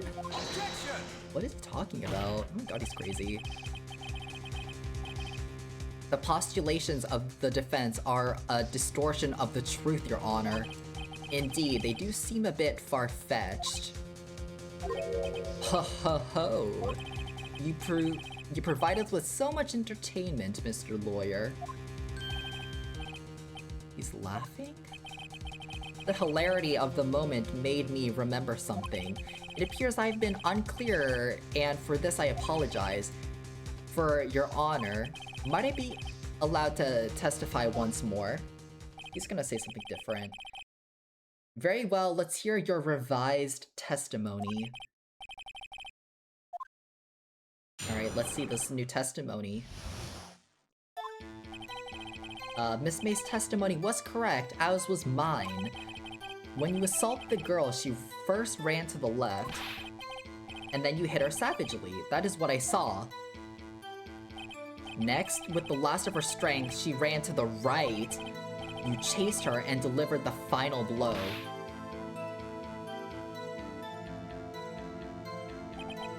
That is what Miss May saw, you see. You hit her twice. Don't you remember, Mr. Lawyer? Let me look at the autopsy report. Did it say twice, though? That does seem to make sense. Hold on. Died from a blunt blow. She may have lived for a few minutes after being hit. Will you be cross-examining the witness's testimony? You bet I will. I mean, yes, Your Honor. I'm gonna press everything first to make sure. Was it though? What do you mean by that? That is what I am about to explain. You Americans, always so impatient, it does not become you. Bro's American too, what? She first ran to the left. What do you mean first? First? That is what comes before what happens next. Do you speak English, right? Please sit back, relax. I will try to use simple words for your benefit. First, she ran to the left, and then you hit her savagely. That is what I saw. I didn't hit anyone. Now, Mr. Wright, there is no point hiding things from this court. I'm not hiding anything. The prosecution requests that the defense refrain from interrupting the testimony. Mr. Wright, you have been warned. Why is he mad at me? Next, with the last of her strength, she ran to the right. You chased her and delivered the final blow. That is what Miss May saw. Is it though? So each of you saw different parts? Absolutely. That's right, of course. Where did he pick up that annoying phrase? Anyway, moving along. You see, you hit her twice. What? That doesn't make sense, though. So were you watching both times? I suppose I was. And please excuse me for not testifying to this sooner. What do you think, Phoenix? I think we've got him right where we want him. He slipped. Let him laugh for now. I'll soon wipe that smile off his face. Let me look at the stuff.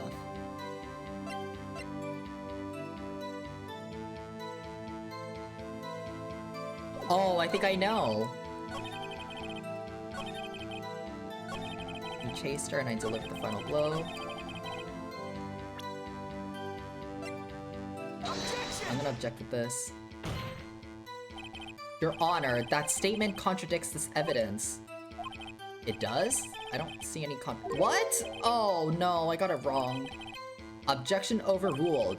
Try to think before you make accusations. What is it then?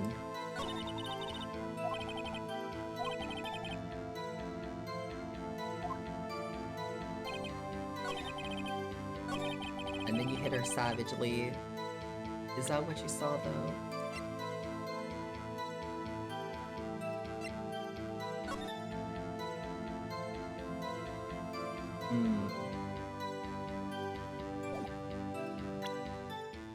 Is it this? Objection!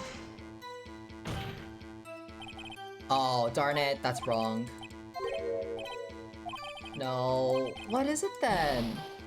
Oh no, I'm running out of life. Like, oh no.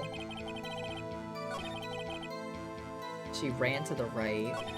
You chased her and delivered the final blow. That is what Miss May saw. Oh no.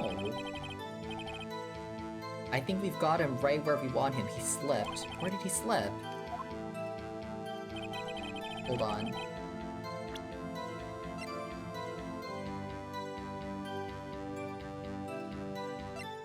It's not this. It's not the statue. It's not this. It's not that. I think it's something to do with May's testimony or something with the floor plans or the autopsy.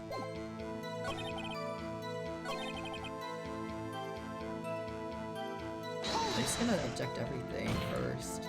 Or not object,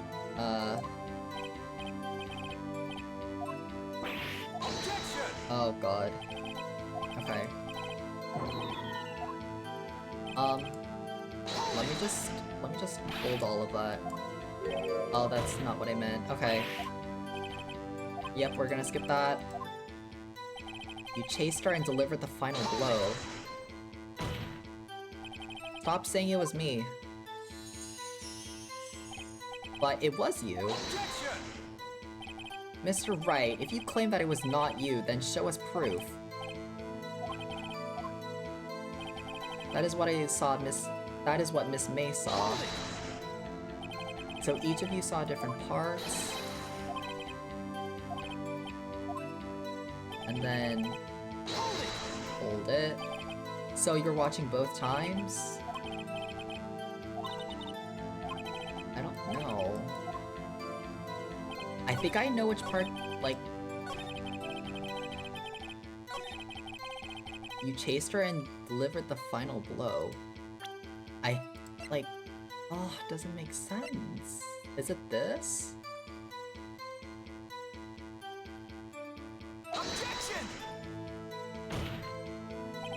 Oh, I got it wrong. No. What is it then? Hold on. It's something. I know it's something.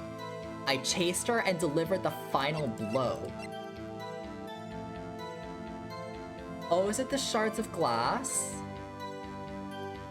No, that would make sense. Let's try this. I don't know. I really don't know. Oh! We got somewhere! Mr. White. The victim died from a single blow. Oh! I forgot about that part! What do you have to say to that? Oh my gosh, I almost just lost all my life from that. Jeez Louise. Now's my chance to hit him where it counts. Mr. White, wasn't it you who told the Corps you were abso-positively perfect? I will refrain from using this phrase from now on, thank God. Oh my gosh, it was so annoying. Your Honor, if you could ask the witness for a new testimony. The witness is obviously confused, Your Honor. I would like to request a 10-minute break. Yes, quite. Why are we giving a 10-minute break? Absolutely not. He's confused because he's lying. I emphatically request that we do not break your honor. Yup. Very well. If the witness would care to revise his testimony. The crowd's on my side, no slipping out of this one now, White. Mr. White? Oh, okay. Witness testimony. Alright, let's hear it.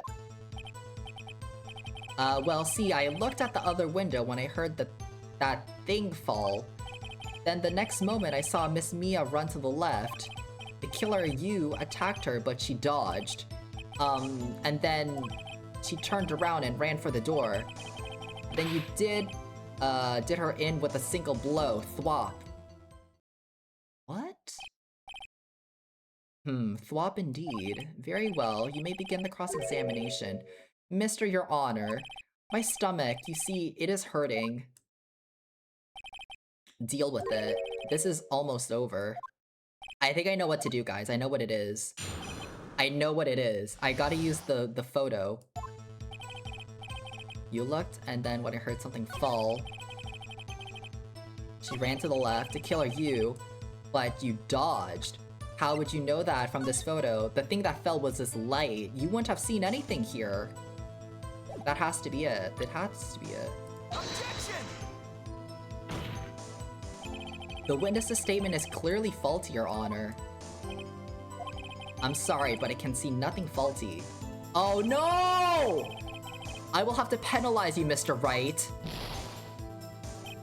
I must be on the wrong track. That's enough. This court sees no reason to further prolong the trial.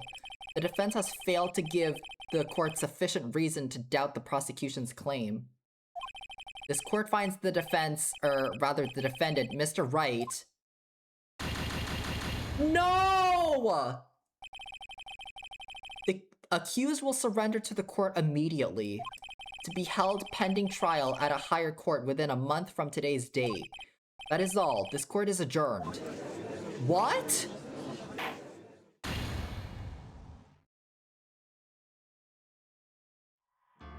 No! Yeah. Okay, let's go to this trial. So we saved before. Okay. Okay, we gotta restart this. Oh gosh. Okay. No, that's crazy. Oh, that's so sad. I'm so sad. I lost?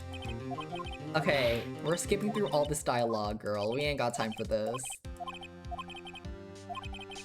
Oh, girl. I'm actually so disappointed in myself.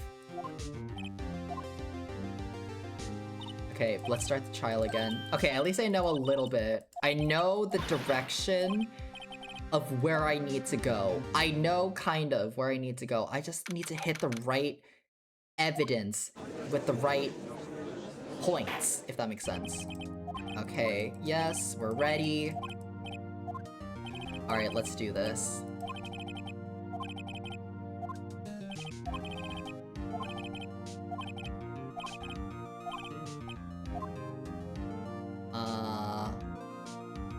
Just let it go, since it doesn't really matter. Trap. I'm trying to, like, reduce how much dialogue is being spoken. Okay, his name. Yes, yes, we already know.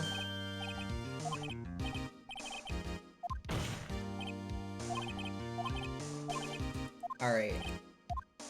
Let's get to the action, guys. Yeah, I don't care. Okay, let's move on.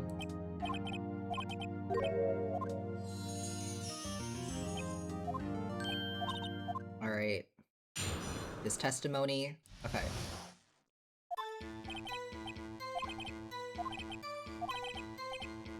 Earned.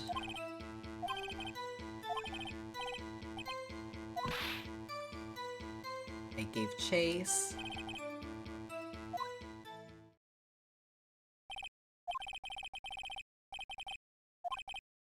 What? Okay, let me look at all this again. Okay, I know what I have to do now. Reading. Yep.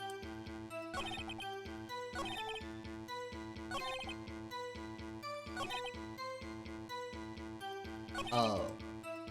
Okay. Okay, I think I know what to do. Oh, I forgot what it was, but I know I have to pressure something.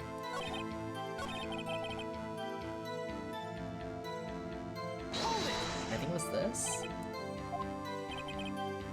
Oh, right. Oh, that's not- no, no, no, it's the next one after.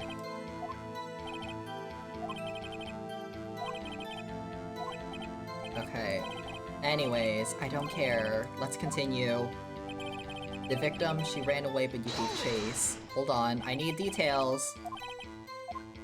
Oh, that's it, yes. And then he said left, but that's wrong. Because she actually ran right.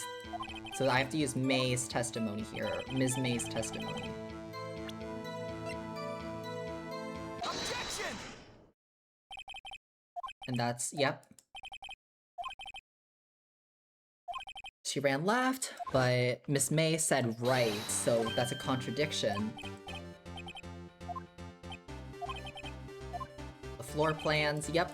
Killer's here, and I know where the killer, yep. Okay, yeah, so she got scared. Or not scared, he's nervous now.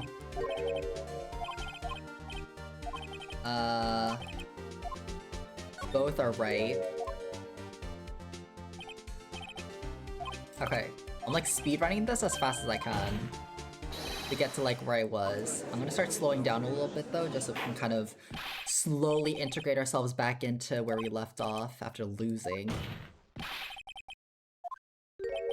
In the law office, yep.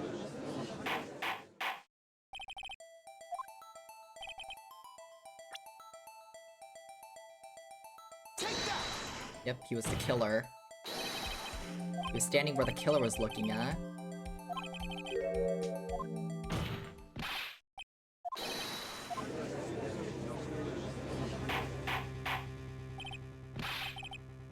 Alright. I'm suggesting he's the killer.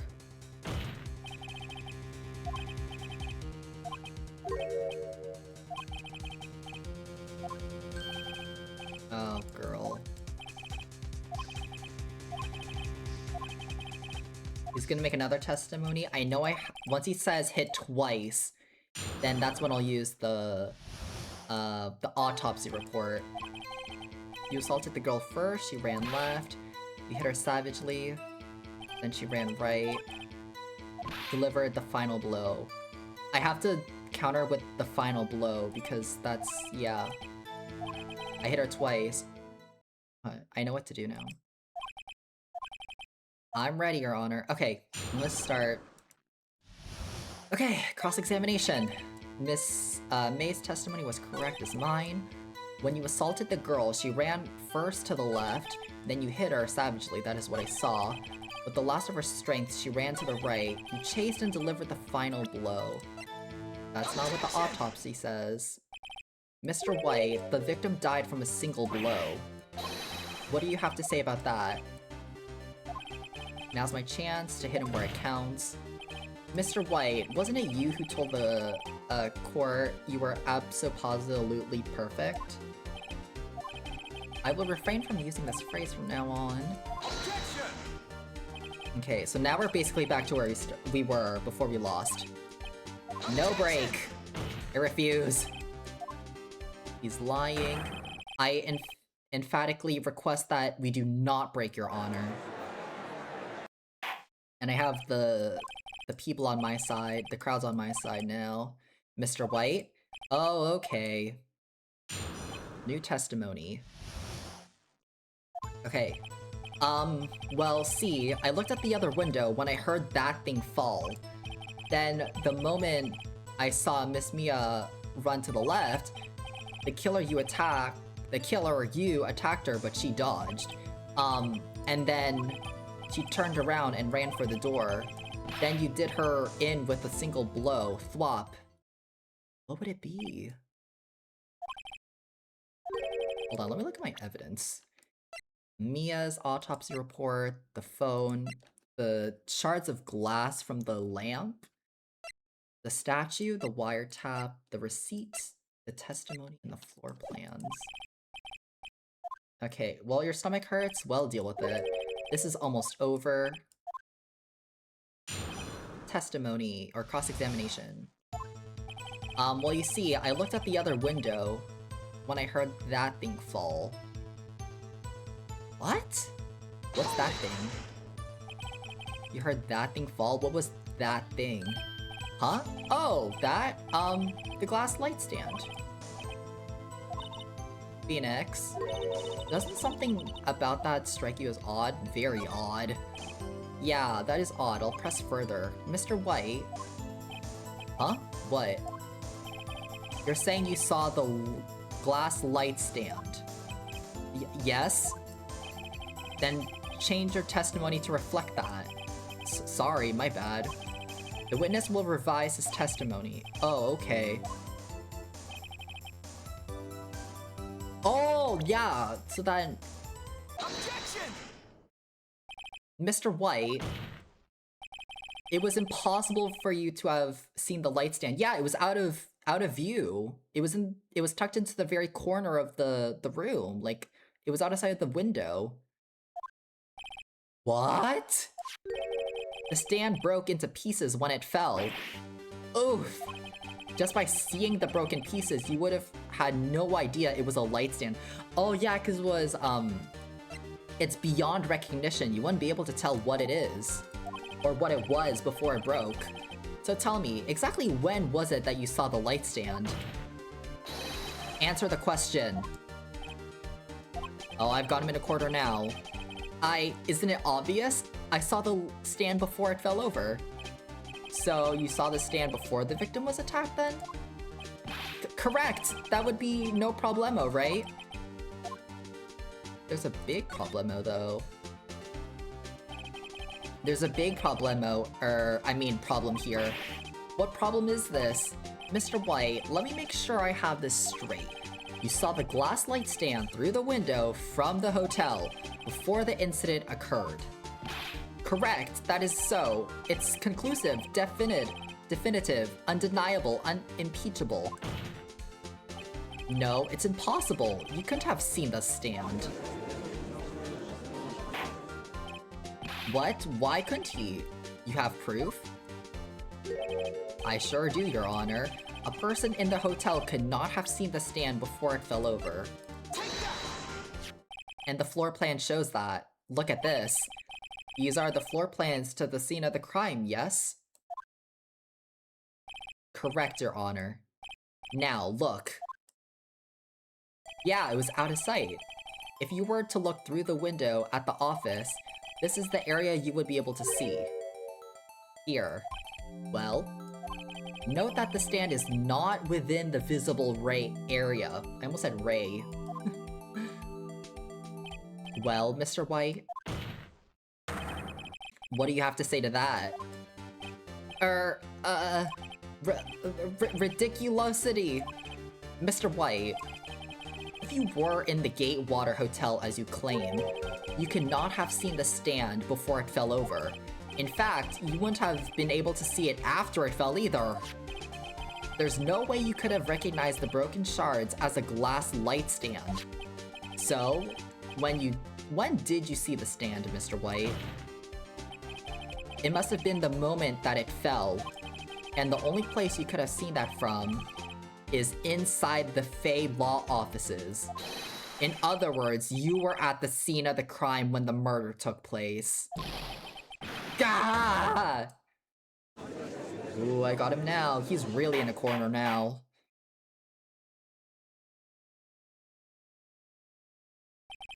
Mr. White? Mr. White. You did it, didn't you? Mr. Your Honor, Miss Mia. Looks like we're about to get our verdict. What? That's far enough, Phoenix, right? What? I forgot about Edgeworth. Mr. White, I think the time has come. Shouldn't you confess your crime now, What? I said you should confess your crime. Ergo, confess that you placed the wiretap. Oh! The wiretap? Oh, he's reaching straws now. Order! Order! Mr. Edgeworth, explain to the court what you mean by this. Distinguishing members of the court, Mr. White is slightly confused. Allow me to explain. Oh no. As you know, Mr. White is the CEO of Blue Corp. He ordered his secretary, Miss April May, to tap the law offices of Miss Faye. Does that mean... What does that have to do? Your Honor. Your question is, when was the wiretap placed in the office, and by who? No, you wouldn't. Mr. White, in order to place the wiretap, you entered Miss Faye's office. Am I correct? Correct! You are most correct, Miles. Give me a break. Yes, in order to place the wiretap, I breached the Faye & Co. law offices. But this is bogus, what? And that is when I saw that accursed light stand. That's bogus, and he knows it. Now I'm confused. Please explain to the court what all this means, Mr. Edgeworth. Gladly, Your Honor. Mr. Phoenix Wright has made his position quite clear. He has determined that Mr. White knew the glass stand was in the office.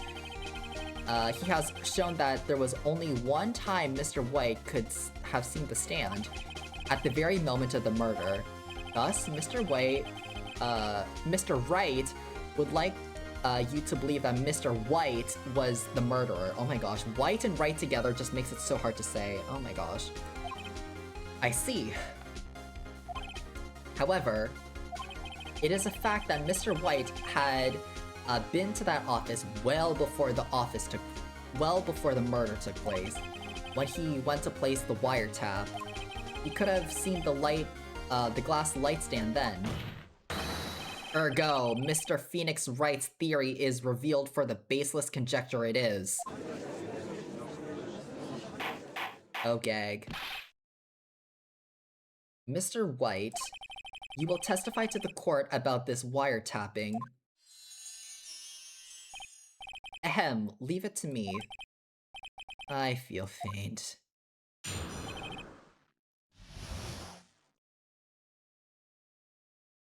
Wiretapping.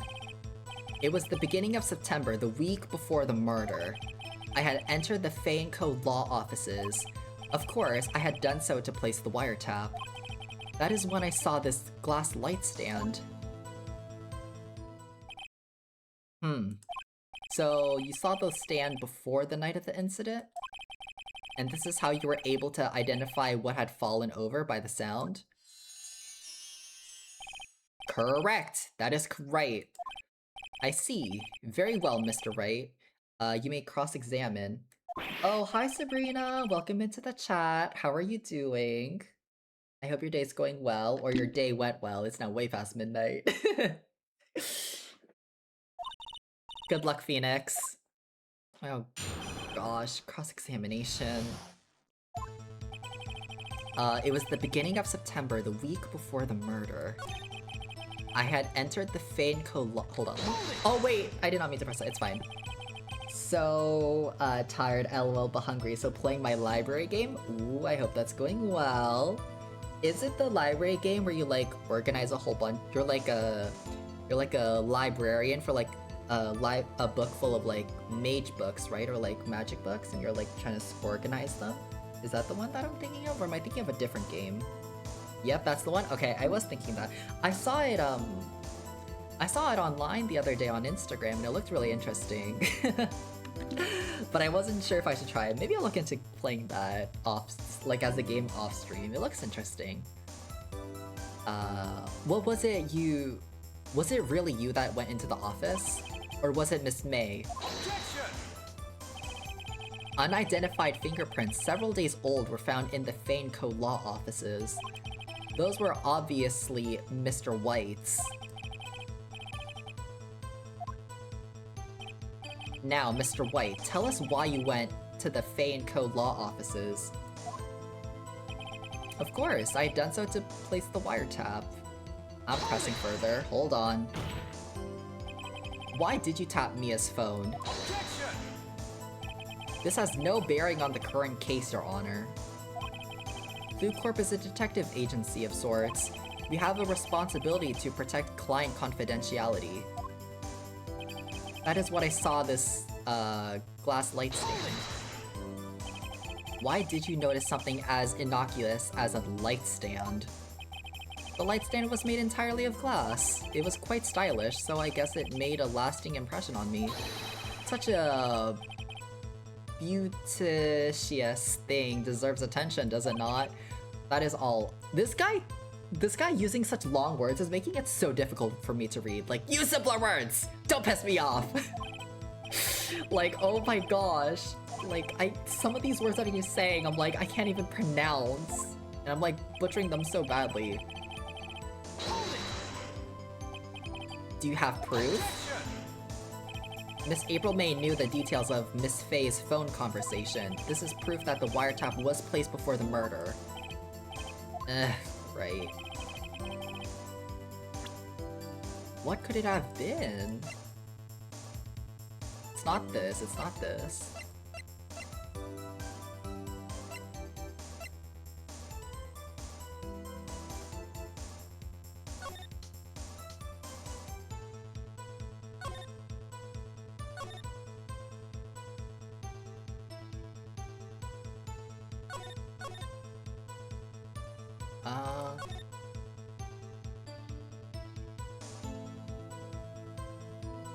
Oh, is it this? Maybe I do something with the phone. Let's try it. It might be wrong, but I think it might be this. Objection! Oh, it's wrong. Yep, it's wrong. Darn it! No! Okay, let's think about this. Okay. You had done so to place the wiretap.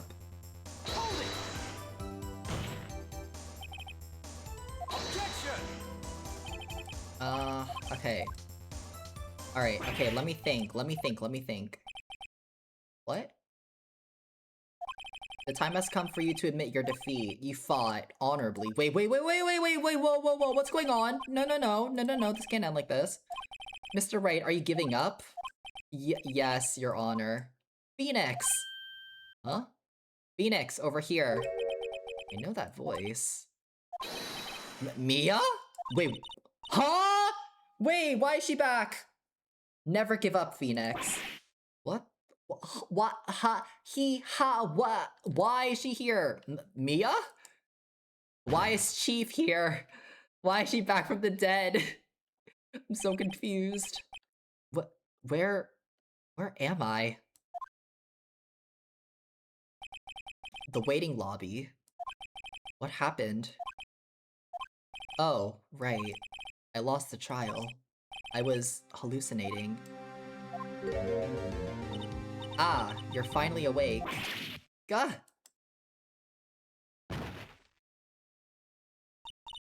Hey, Phoenix! Gah, there's no way to greet an old friend. Phoenix, I want you to look at me. What? Oh, it's Maya! You're... Maya? Didn't you know the Fae women have strong psychic powers? When you accepted your defeat in court, it appears that was enough of a shock to awaken Maya's true powers. So, Maya is channeling you, Mia? That's right, I am Maya, but I'm also Mia. Now, I want you to listen to me, Phoenix. Maya never gave up. You can't either. That's what I came here to tell you. But... We don't have much time, Phoenix. Now listen. You've already won. Huh? You have that receipt in the courtroom, right? Oh, yeah, the one you wrote Maya on. Phoenix, White wrote that, not me. So what do I do with it? Look at the front of the receipt. The front? It's a regular receipt. Looks like it's from a famous department store. $1,000, wow, big spender. Item, glass light stand. Date of purchase, September 4th. Oh, wait! That glass light stand was bought after what he claimed. Oh, I get it now. Wait, I bought that light stand the day before I was killed. Yeah, there was no way he would have known. Now, what did Mr. Wright say in his testimony? It was the beginning of September, the week before the murder. Yeah, he wouldn't know. He said he saw the stand the week before the murder. There you go. I think the court is about to reconvene. Go do it, Phoenix. You know you're innocent now. You just have to prove it. Right. Receipt updated in the court record. September 9th, 1:16 p.m. District Court, courtroom number 1. Oh my gosh. Wait, this is such a big revelation. Wait, that's that piece of evidence I needed. I knew that receipt was gonna come in handy. I was like, there's something odd about it. I know what— oh my gosh, that makes so much sense. Is the defendant rather— are you alright, Mr. Wright? Yes, sorry, Your Honor. I'm fine now. Then let's start where we left off. Your Honor, there is nothing to go back to. The cross-examination of Mr. White is finished. All that is required now is for you to pass judgment on the defendant, Mr. Phoenix Wright. Your Honor, please, give me one more chance. I promise you, this is the last time I'll ask you. But, as Mr. Edgeworth has noted, the trial is more or less finished. Mr. Edgeworth, do you have an opinion on this matter? I say, let us give Mr. Phoenix Wright his last chance. Very well. You may begin your cross-examination.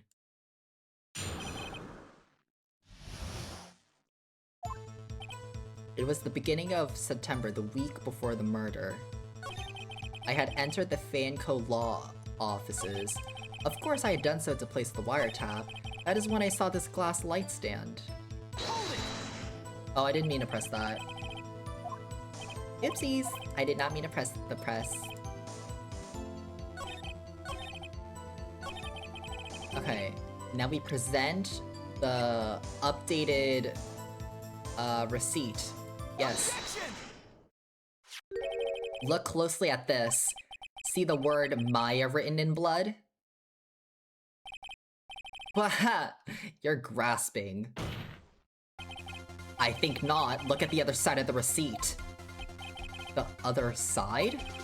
Your Honor, would you tell the court what is written on the other side of that receipt? Well, a glass light stand. And the date of the purchase. Why, that's the day before the murder. You see, Mr. White, when you allegedly entered Fanco Law offices at the beginning of September, the stand could not have been there. Yeah! Well, Mr. Wright, can't get out of this one, can you? No, it's impossible achievable.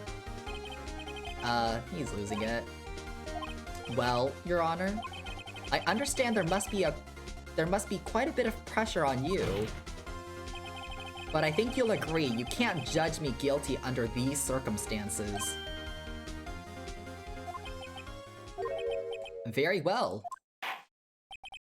Then that is all for the trial of— Objection! Oh. Does he still have an ace up his sleeve? Oh no. Not so fast, Phoenix Wright. No way he can worm his way out of this one. Oh wait, I forgot. It's Edgeworth. There is a certain thread of logic to the defendant's claims. However, there is no concrete proof that Phoenix Wright is innocent. Ergo, I would like to request one more day before Phoenix Wright is granted his freedom. What? I need time to make one more inquiry into this matter. Another inquiry? This isn't going to be another one of those updated autopsy reports. This guy just makes up evidence as he pleases. This is bad. Obviously, I'm objecting! Mr. White's guilty. Mr. White's guilty. It's obvious. There is no need to prolong this trial any further.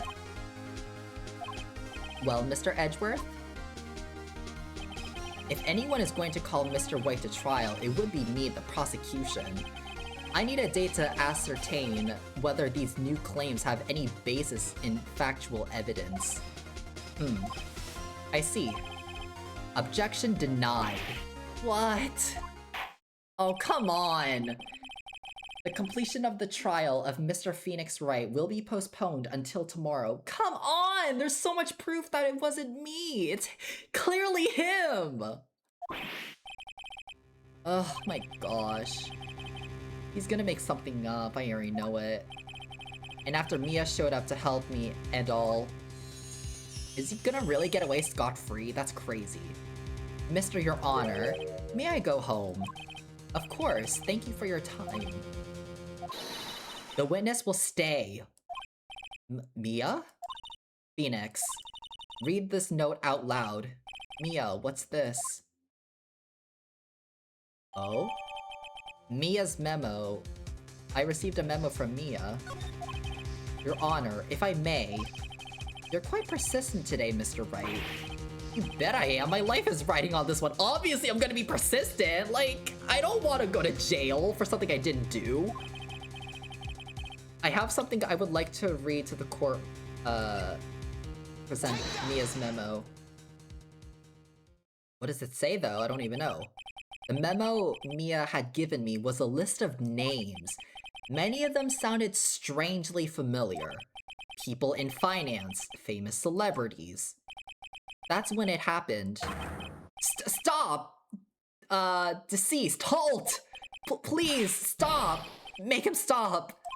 How did you get that list? Mr. White, admit your guilt right here, right now. Or else this list will be released to the press. Ugh. Oh, are these all the people he's blackmailed? I confess. I confess. I did it. I hit her. I hit Miss Mia with the thinker. Case closed, Your Honor.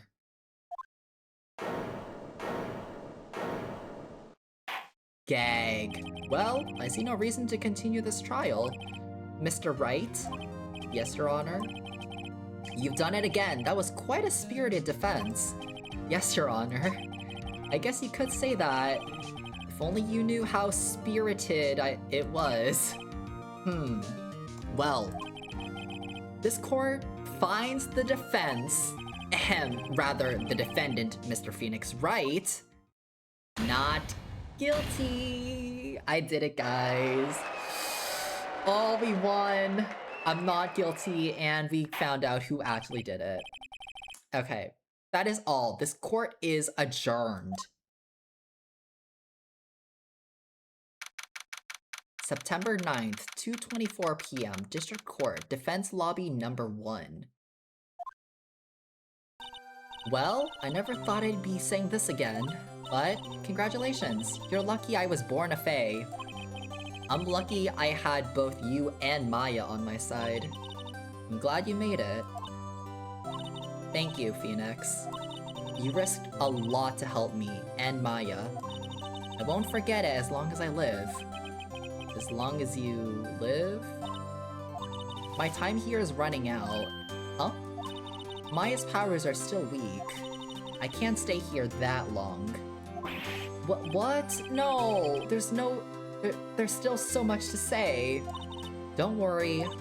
I'm sure we'll meet again. Chief? I'm not the chief anymore, Phoenix. Can you come to the office tonight, say 9 o'clock? The office? I'll see you later. Chief, Mia! Oh? September 9th, 9:02 p.m. Faye & Co. Law Offices. Being here, it's hard not to think about that night. You came! Mia? I was kind of worried you might not. Huh? Of course I came. Well then, I'm pretty hungry. How about a burger? Mia?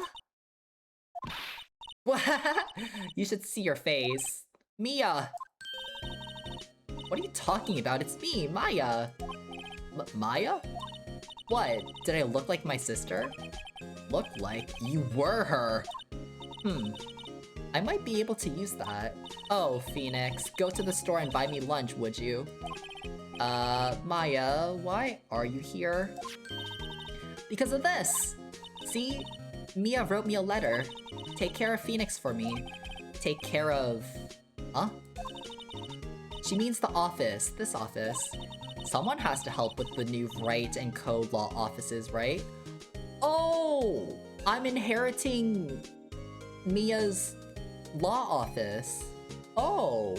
That's sweet of her. And who better but me? Maya Fey, reporting for duty. Wait, no. On second thought, let's make this casual. Yo, Nick, Maya here, ready to get down to business? I can't. I'm so sorry. I can't. That's so dumb. I cringed just saying that. Oh my gosh, that's so dumb. You don't mind me calling you Nick, do you? It's a great name. Mia said that's why your friend Larry calls you. Nick? You know what this means. We're partners. Yeah, we're partners. You know, when I think about it, it is Maya's fault I'm here now, but if it wasn't for her, I'd probably be in jail. Wright and Co. law offices. It's got a good ring to it. Yeah. Thanks, Maya. Oh, that's so cute! Oh, I'm so sad Mia's gone though. Good luck, Phoenix. I'll always be here, watching you. Oh, thanks, Mia. You'll always be here in spirit. Right. Okay, Nick, let's do it. Huh? Do what? Burgers, dummy, burgers! There's a great burger joint just down the street. Come on, time's a-wasting. Okay, wait up. Hey, I think we got through episode 2. Did we? Yes, we got through episode 2! A brand new episode has been added. Ooh, Turnabout Samurai. Saving the piece. Yes, save my progress. We're gonna overwrite this one.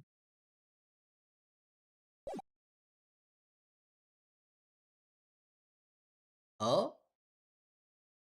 Okay, we're just starting the 3rd episode? What in the moon? No, it is you who should gaze upon the moon. It would be the last moon you ever see. Oh. Whoa. See you in hell, Eve. Oh, okay, I didn't get to finish that. Whoa. Ah. The warrior's sword gleam and strike in the moonlight. One has fallen, but who? Only the moon knows. Don't miss next week's exciting episode. The Dark Messenger returns. Oh, so we got like a TV show. Options. Okay. Miyako or Wright and Co.'s law offices. That rocked.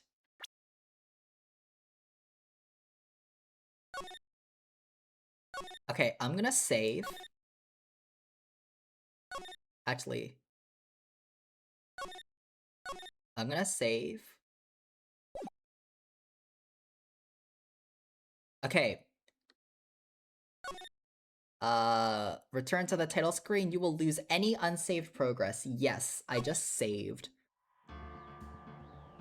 Alrighty, guys. That is going to be the end of the first playthrough of Phoenix Wright Ace Attorney.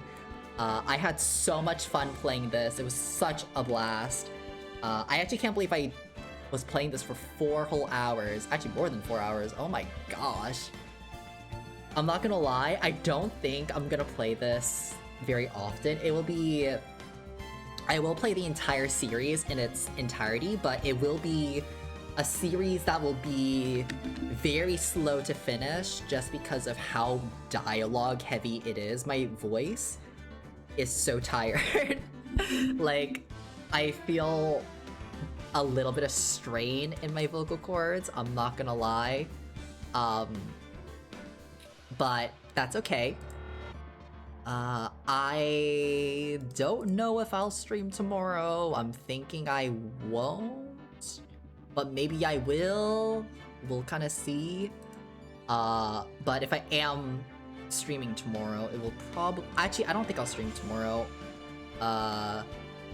Yeah, I don't think I'm gonna stream tomorrow. I'm gonna take tomorrow, or technically today, I'm gonna take Tuesday off from streaming. I'm doing my... This is like not my regular schedule at all. I would normally be streaming Tuesday, Thursday, Saturday, and Sunday, but I think for this week we're gonna do Monday, and then Wednesday, I have something planned for Wednesday night for a stream. I won't go into too much detail, but if you did, if you were there when I talked about it on stream, I forgot which stream, I said if I didn't fix my sleep schedule, I would have to do a certain stream. So if you were there for that, then you were there for that. My sleep schedule is not fixed, so clearly we're gonna be doing that fun little stream. I'm gonna have to get ready for Wednesday night. It's gonna be lit, it's gonna be fun. I'm really excited for that. And then after Wednesday, I think I'm gonna stream Saturday, most likely. Just to give myself some buffer time and just a little time between streams. I don't like streaming back to back, unless it's like an afternoon stream followed by a night stream the next day. That's probably the only time that I would ever stream back-to-back days, but I gotta fix my sleep schedule for me to do that. So I don't think I'm gonna be doing any back-to-back days of streaming unless I... Oh my gosh, my throat. Hold on, let me drink some water first and foremost. Yeah, as I was saying, I don't think I would stream back-to-back days unless I was, unless my sleep schedule was fixed, but it's not, so we're not gonna do that. And yeah, once again, I really am so happy to be back. I'm really happy to be back in streaming again. It's been basically a week since I last streamed. Life's just been busy. I've been dealing with some personal stuff as well. That has just made me discouraged to not stream just because I've not been in the greatest of moods and I don't really want that to reflect in my stream, so that's why I've kind of stopped streaming for a little bit. But I am in a little bit of a better mood, so I will do more streams. And also, streaming is just my comfort. I feel like whenever I am upset, I feel like I should just stream instead to like make myself feel better, because it's definitely something that I love to do. It's really fun to me because it's really just me playing games and talking to people in chat, which I think is great. I love it. But yeah, that's gonna be it for today's live stream. I hope you guys all enjoyed it, and I will see you guys Wednesday night around, I'm gonna say an estimated time of like 10 p.m. Eastern, 10:30 p.m. Eastern. I wish there was a way that I could like let you guys know when I'm gonna stream, but like I really don't have a way. I don't have like I don't have a Discord server that you guys can like be a part of to know when information is happening or any social media stuff at the moment. Like I don't have really any of that stuff at the moment, so it's kind of hard to convey when stuff is happening, if there's like a scheduling issue or if there's a change of plans or whatever.